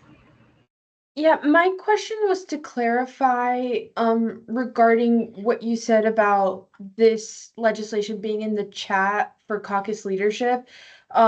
Just kind of a point of clarification. There were comments made by other senators and other leadership for caucuses that were not seen. So Is this a collectively also question? yeah, I have a question. Okay, sorry. Go on. In terms of the points that were asked in the chat that were not seen by you, but then made amendments, like I guess my question is, um, why ask for our opinions on it if they weren't going to be seen?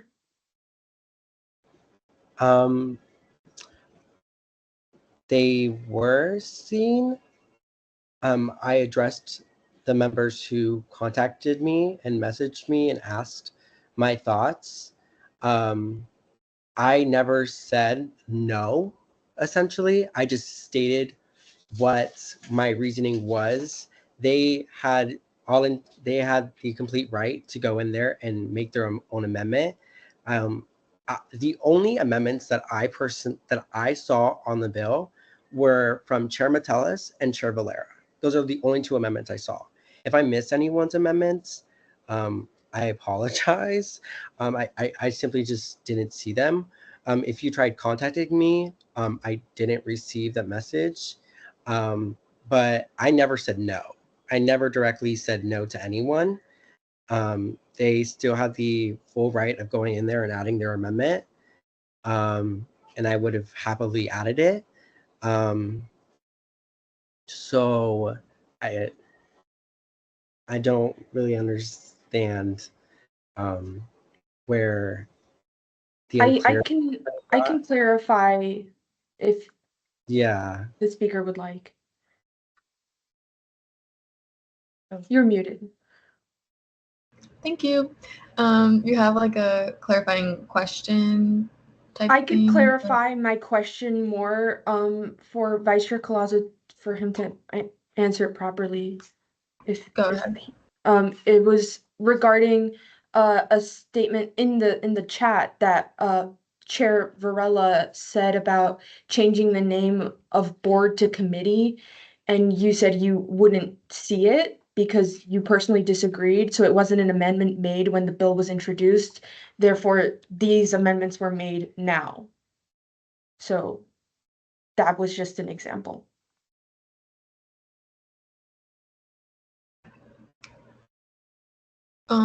If that helps, Colazo, if you can answer or. Sure.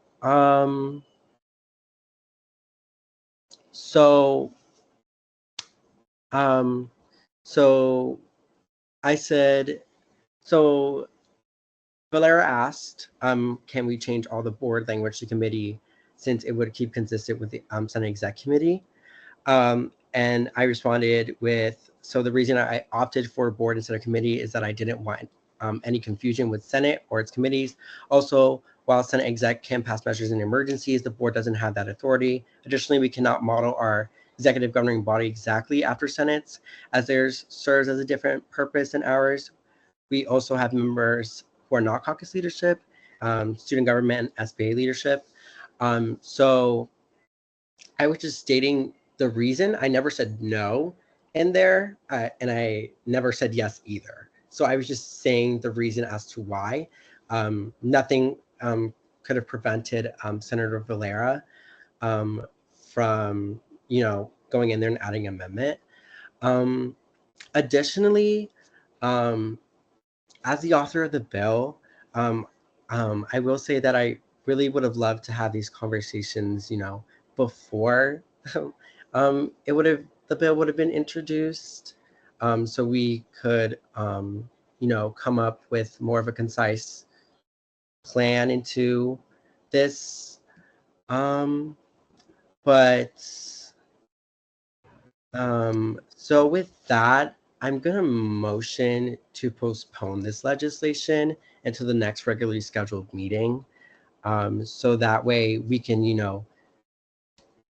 have these questions answered, and that way we can come up with more of a unified front when it comes to the executive board. So yeah, that's my motion. I motion to postpone internal bill 5604 and to the next regularly scheduled Senate meeting. All right, there's been a motion to postpone internal bill 5604 until the next regularly scheduled Senate meeting. Are there any objections? If you object, just turn on your mic. All right, seeing no objections, internal bill 5604 is postponed. All right, next up we have internal bill 5605, updates to Title V, CRT. Chair Caringle, you have 5 minutes. Motion to PPI internal bill 5605 and 06. There's been a motion to PPI fiscal bill 5605 and internal bill 5606. Are there any objections? You can just turn on your mic.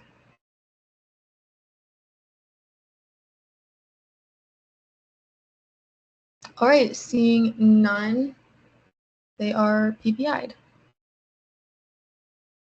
All right.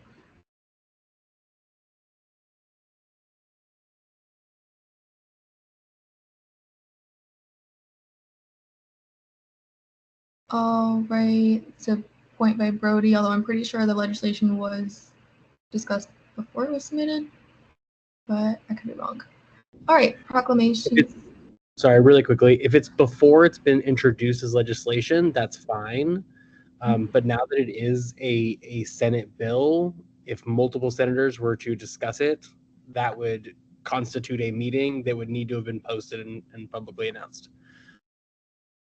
So I'm just saying, like, you all can't get together and workshop this because that would be directly in violation.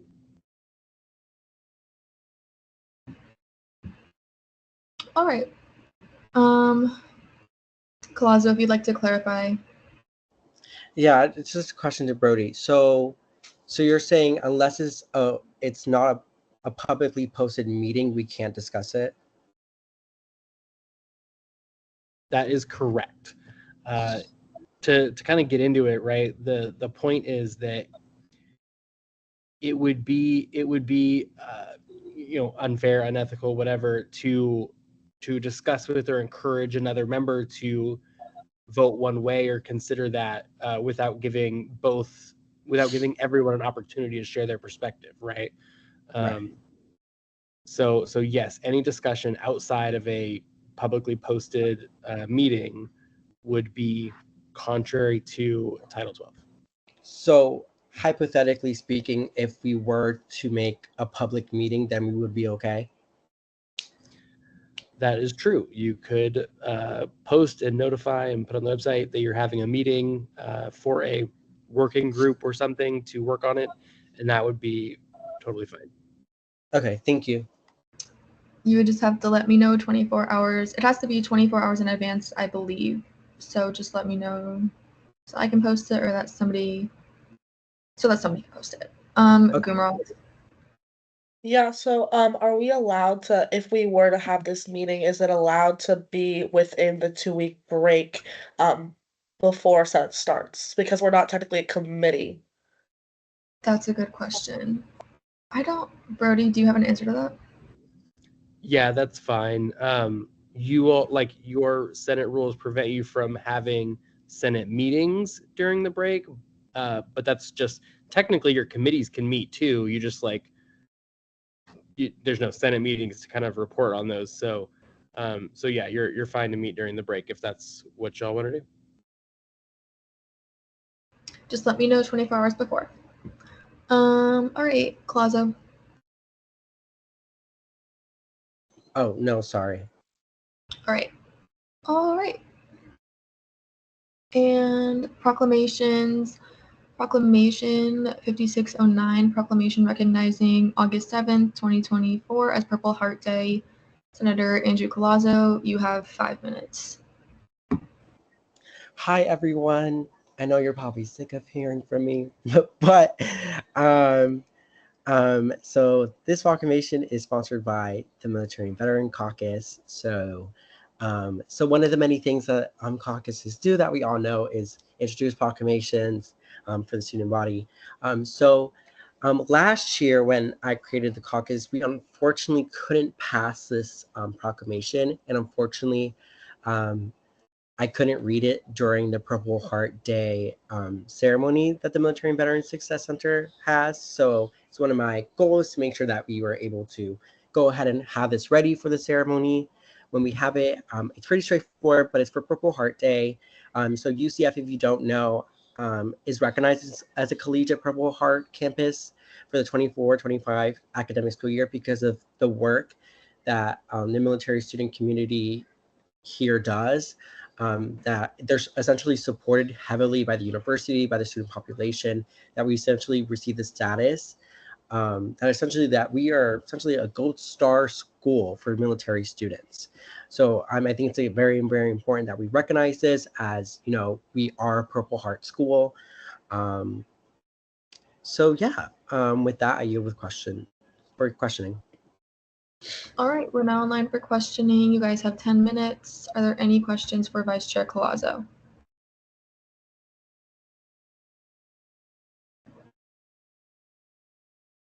Seeing none, is there Karen? Motion to move to debate. There's been a motion to move to debate. Are there any objections? Seeing none, we're now in debate. Is there any debate?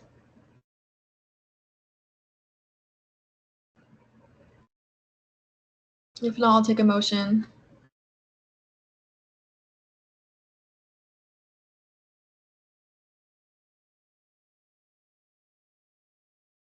Metellus. Motion to move to vote. There's been a motion to vote. Are there any objections? Seeing none, we're now in voting procedures.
All right, with a vote count of 30 to 0 to 1, Proclamation 5609 passes on second reading. All right, Senate Forum. Is there anyone wishing to speak in Senate Forum?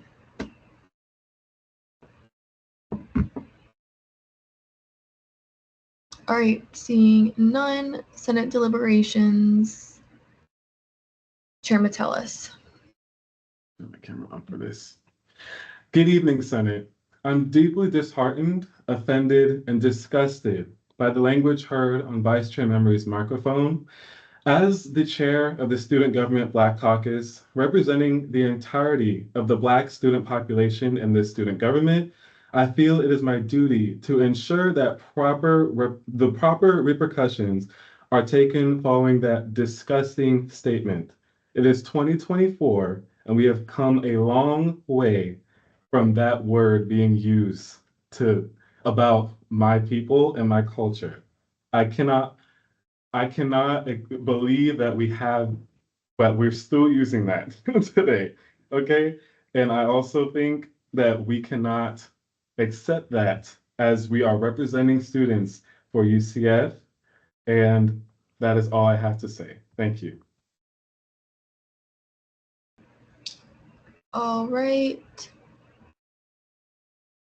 Thank you for sharing, Chairman Tellis. And I do just want to reiterate, I'm very sorry that happened. Obviously, it's unacceptable. And I have no words. And it will be handled. All right. Vice Chair Collazo. Yeah, so actually this is something a little bit more unique. So when we introduce legislation, most of us have different titles. Like I'm a vice chair within Senate, but I'm a chair in caucus.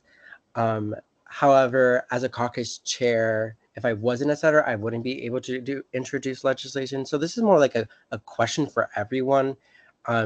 So like we can set kind of like a standard moving forward. So like when introducing legislation, can we like decide to stick on like using like Senate titles per se?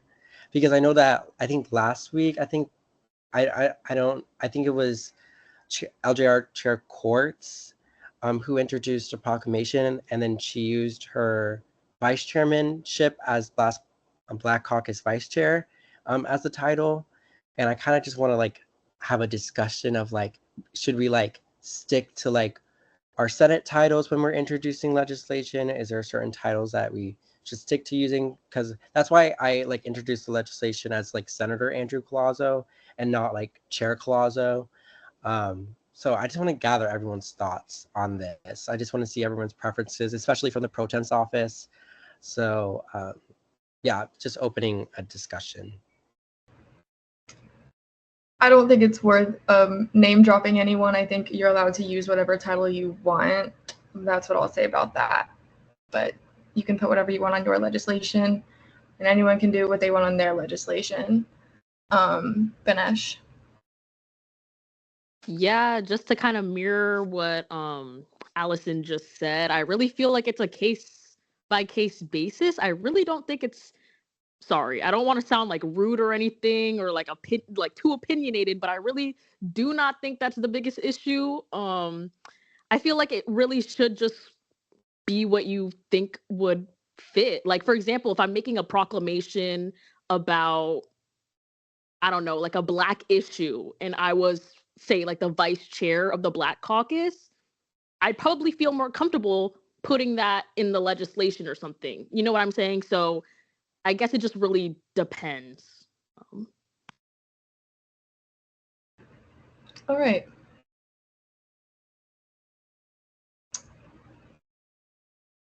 Hall. Yeah, I guess, and kind of correct me, and I know that there was no intentionality with that or anything, but felt like kind of a weird segue from what Chair Metellus started the Senate deliberation with that turned into a very different conversation.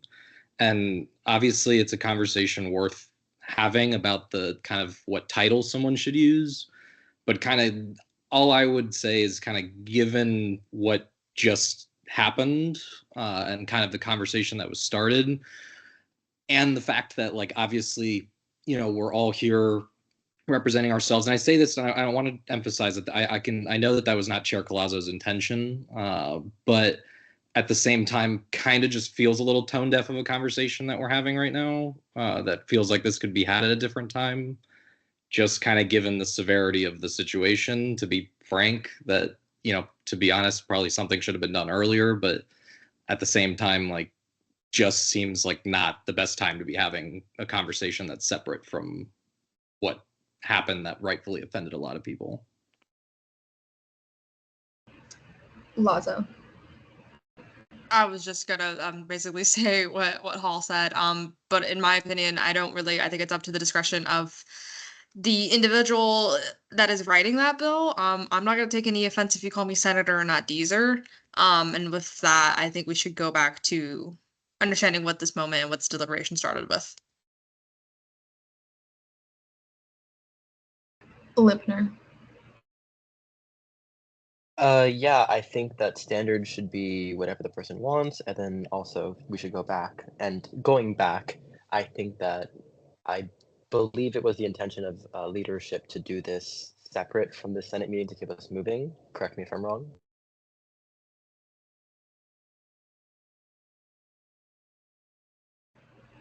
Was that a question or just a point? Yeah, that was a question. I just wanted to clarify. What's your plan to do this separate from the Senate meeting? To do. What do you mean exactly? To handle the situation Metellus brought up. Yeah, so this is going to be a little bit of a bigger problem that's going to go past this Senate meeting. I don't even know. I don't know if he's even listening. So this will go Yeah, I figured. past this Senate meeting 100%. Thank you. Sorry, I didn't understand the question the first time. Gumrov. Yeah, so I will say like we all know, like it's a tough situation right now, but in typical Senate meetings, Senate deliberations is where senators are allowed to deliberate whatever they are, have a question about or are feeling or feel the need to say. So I don't believe Collazo was wrong in any way to kind of ask his question. It's a valid question, and with that, the answer I believe Benesh gave was fair. Whatever you think pertains best to the legislation that you're writing gives it more power, then that's what you should use. And I also think that this should be dealt with in a more private arena, because I don't believe we would get much accomplished right here, right now anyways. So thank you. All right, Collazo. So first of all, thank you so much for everyone, inputting their opinion into what the discussion I brought up. I apologize for anyone if I offended them by bringing up this conversation. I understand the situation that Metellus brought up is of great concern. Believe me, I do understand. I myself cannot comment on the situation. I have spoken with LJR Chair Courts and with just in case, if the situation does reach the committee of LJR, we cannot comment on that. So that's why I initially didn't start with the conversation that Metellus brought up, but of course it is of serious concern, and I know that the Pro Temp's office and the Senate President's office is going to handle that situation very well. And that is all. All right, Banesh. Hey everybody, I'm sorry to beat a dead horse essentially, but as a Black senator, I just wanted to kind of put my input on the situation and about some of the comments that you guys have been saying. As a Black senator, it is how can I word this properly? Excuse me. It's a little bit disheartening to kind of push this to the side and be like, oh, this needs to be a private matter, considering this did happen in a public setting, in a public forum where everybody could hear it. And I feel as though this should be a conversation to be had. I don't know if any of the other Black senators felt like this as well, but the vibe was just very off after that comment. And I felt very uncomfortable personally, to the point where I almost felt like leaving the meeting just from the sheer awkwardness. If somebody, just imagine somebody says a slur in a public forum to you, or not to you, but like about your community, and people's first thought is to be like, well, this needs to be settled privately, although it happened publicly and everybody heard it and everybody knows it's bad. I don't know, that kind of puts not to be rude, but that kind of puts a bad taste in my mouth. As a Senate, I feel like we all should unite against any type of hatred and any type of hate speech that is professed. So to kind of hear these sentiments from my fellow senators is a little disappointing, but I don't know. That's just my thoughts. Thank you.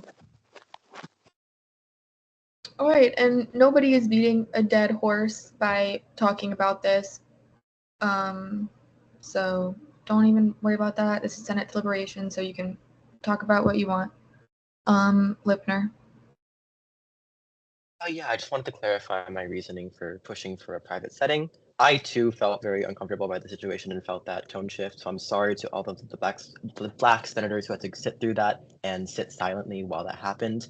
I totally feel your pain and I feel totally sorry for you. However, there is also a time and a place and procedures that have to go through.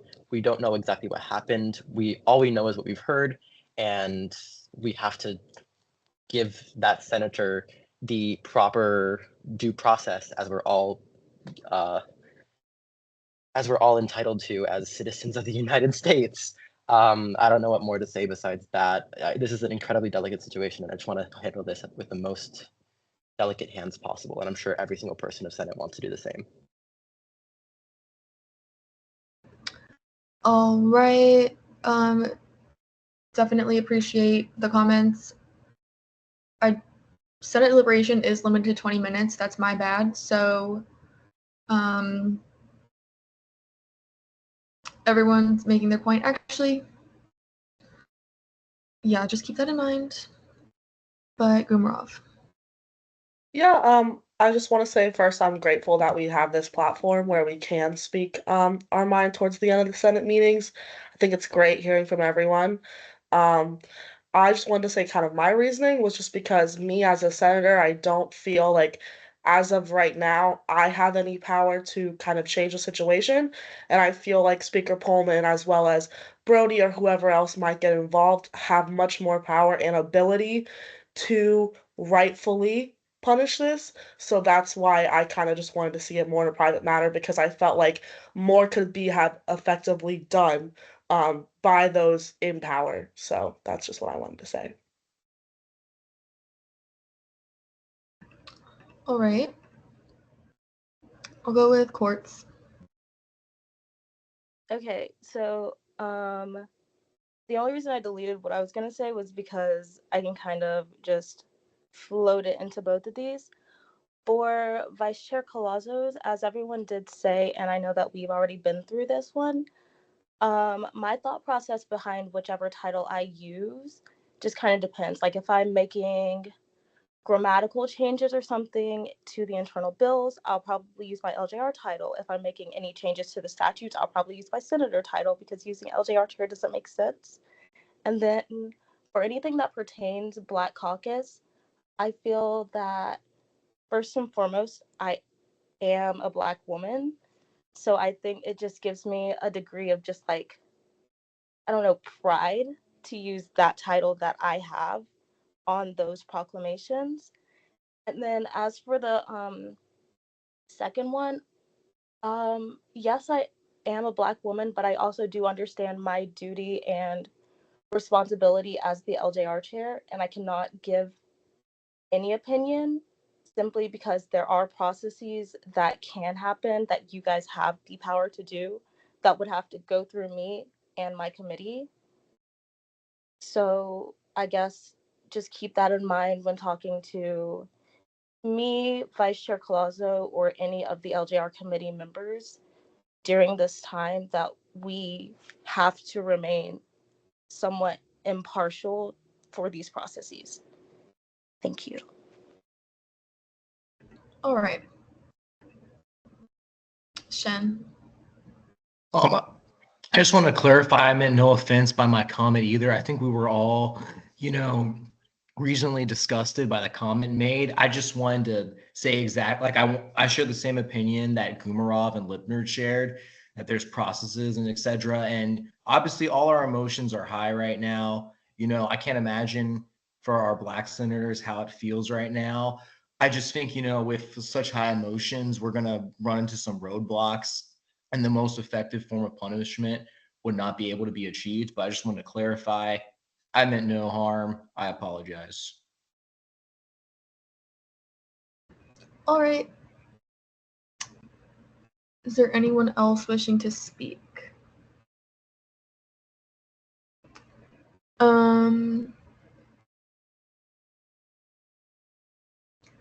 Lipner?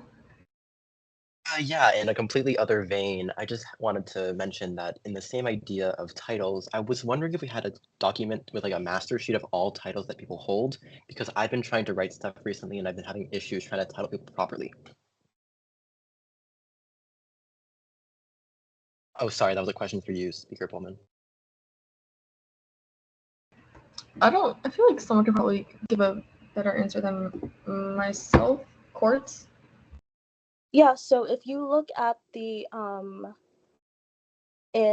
think it's the Senate. No, it's the general chat. There's a file that has like a master document of everyone's titles, positions, and everything with their emails. And I'm pretty sure it has their phone numbers if you're feeling crazy. I don't know. But yeah, that exists within the general chat under files, if I'm not wrong. It's like a Awesome, big thank you Excel so sheet. much. You're welcome. All right, Shen.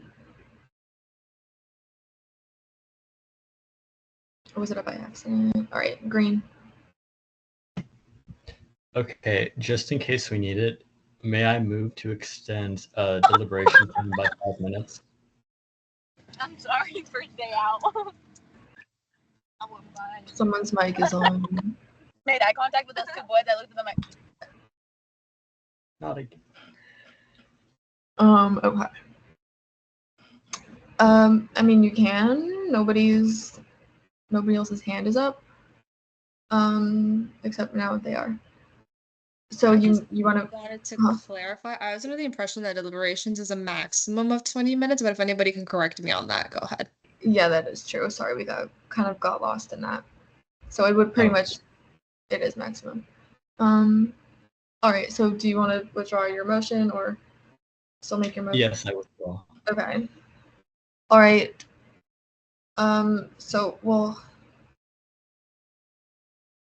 Senate deliberations definitely has exceeded. Metellus.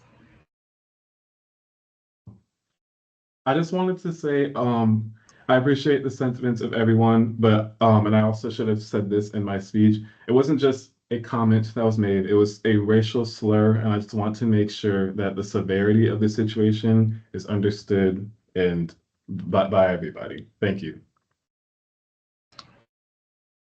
Yeah, that's definitely fair. And the reason why I let Senate deliberation go on for this long was because I think this is new for maybe some of us, a lot of us, but definitely know this will be dealt with privately, publicly. We're gonna figure out a way to do this. Obviously, that's unacceptable. So I don't know what to say except I'm sorry, and this will be dealt with because that does not fly in this chamber, online chamber. All right, I'm gonna move on because we're well past deliberations. But I wanted everyone to get a chance to speak who wanted something to say about that. All right, advisors report, Brody.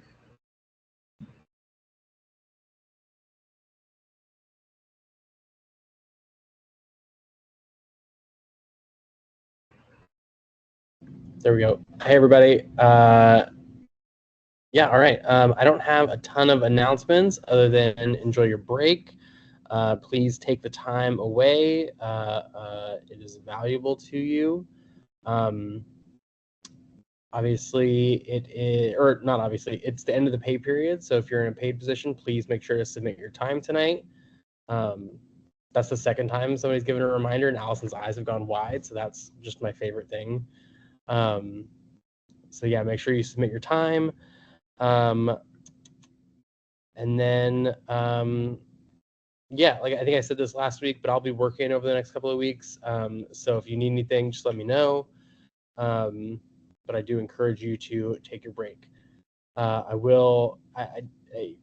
want to make sure that I, kind of say something to address the situation, but at the same time, I think everybody's kind of made it clear or has addressed it, and I don't want to be redundant. So all that to say, Obviously, as Allison said, I'm gonna get with her to kind of I'm going to do what I need to do to help make sure that your leadership can handle the situation appropriately, and obviously that is inexcusable.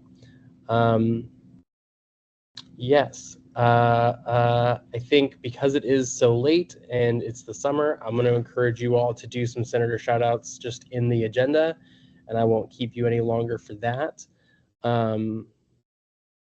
But I did want to just give one specific shout out.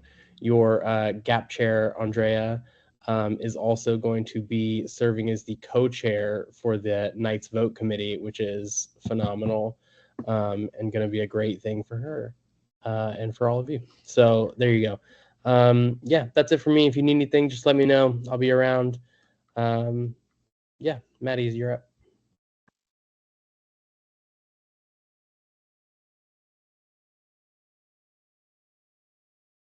Sorry, I'm messing up those bullet points.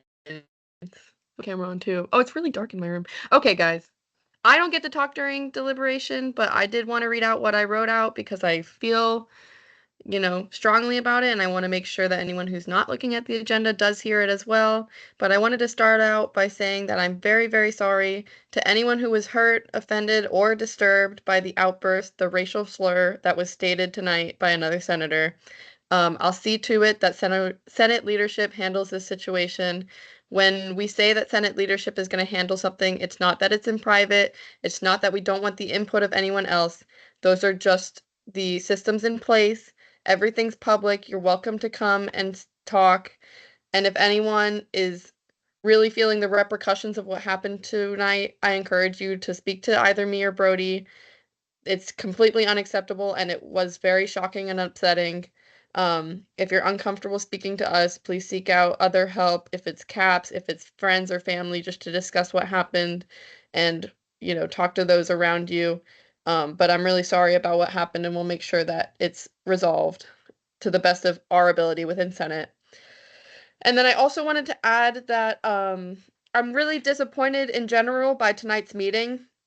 I know we're online right now, and that's the way that it is, but come fall, you can't watch TV, you can't hang out with your friends, and you can't drive while managing a $20 million budget. Seriously. You'll come to ANSF, whatever that big budget is, but it's serious stuff. It really is. And the fact that a fiscal bill tonight was passed by 20 senators when the presenter asked for the bill to be dropped is not only unacceptable, but it's honestly embarrassing. I'm not a voting member, but I'm literally embarrassed when you guys vote this way. I just wish you would pay a little more attention to the things that you're doing. I know most of you are not being paid for this position, and you may consider this position volunteer work, but it is seriously important to not only UCF, but to your fellow students. And I hope you take more pride in this position come fall. If anyone has any questions for me, that's all I'm going to say tonight. But I hope you guys have a good rest of your evening. All right, any questions for the advisors?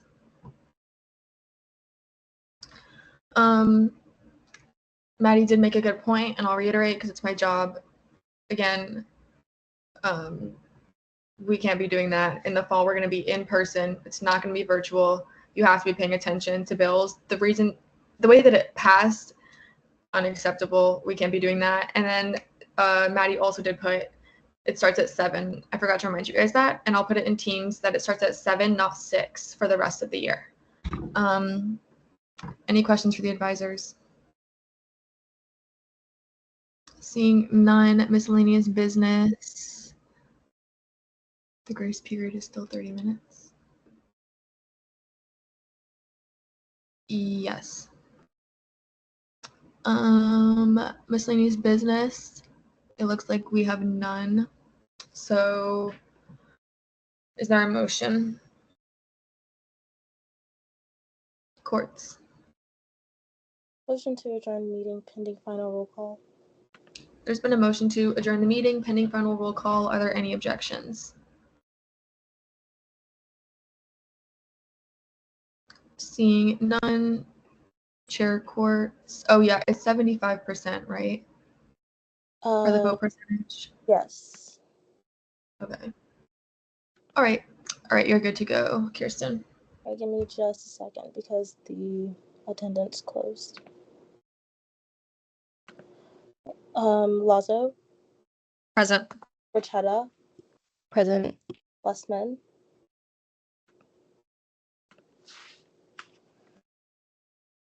Corelli, Present. Christopher Levine, Stephen Levine, Lim, Present. Morset, Present. Pringle, DeCara, Butler, Connolly, Here. Umarov, Present. Hamid,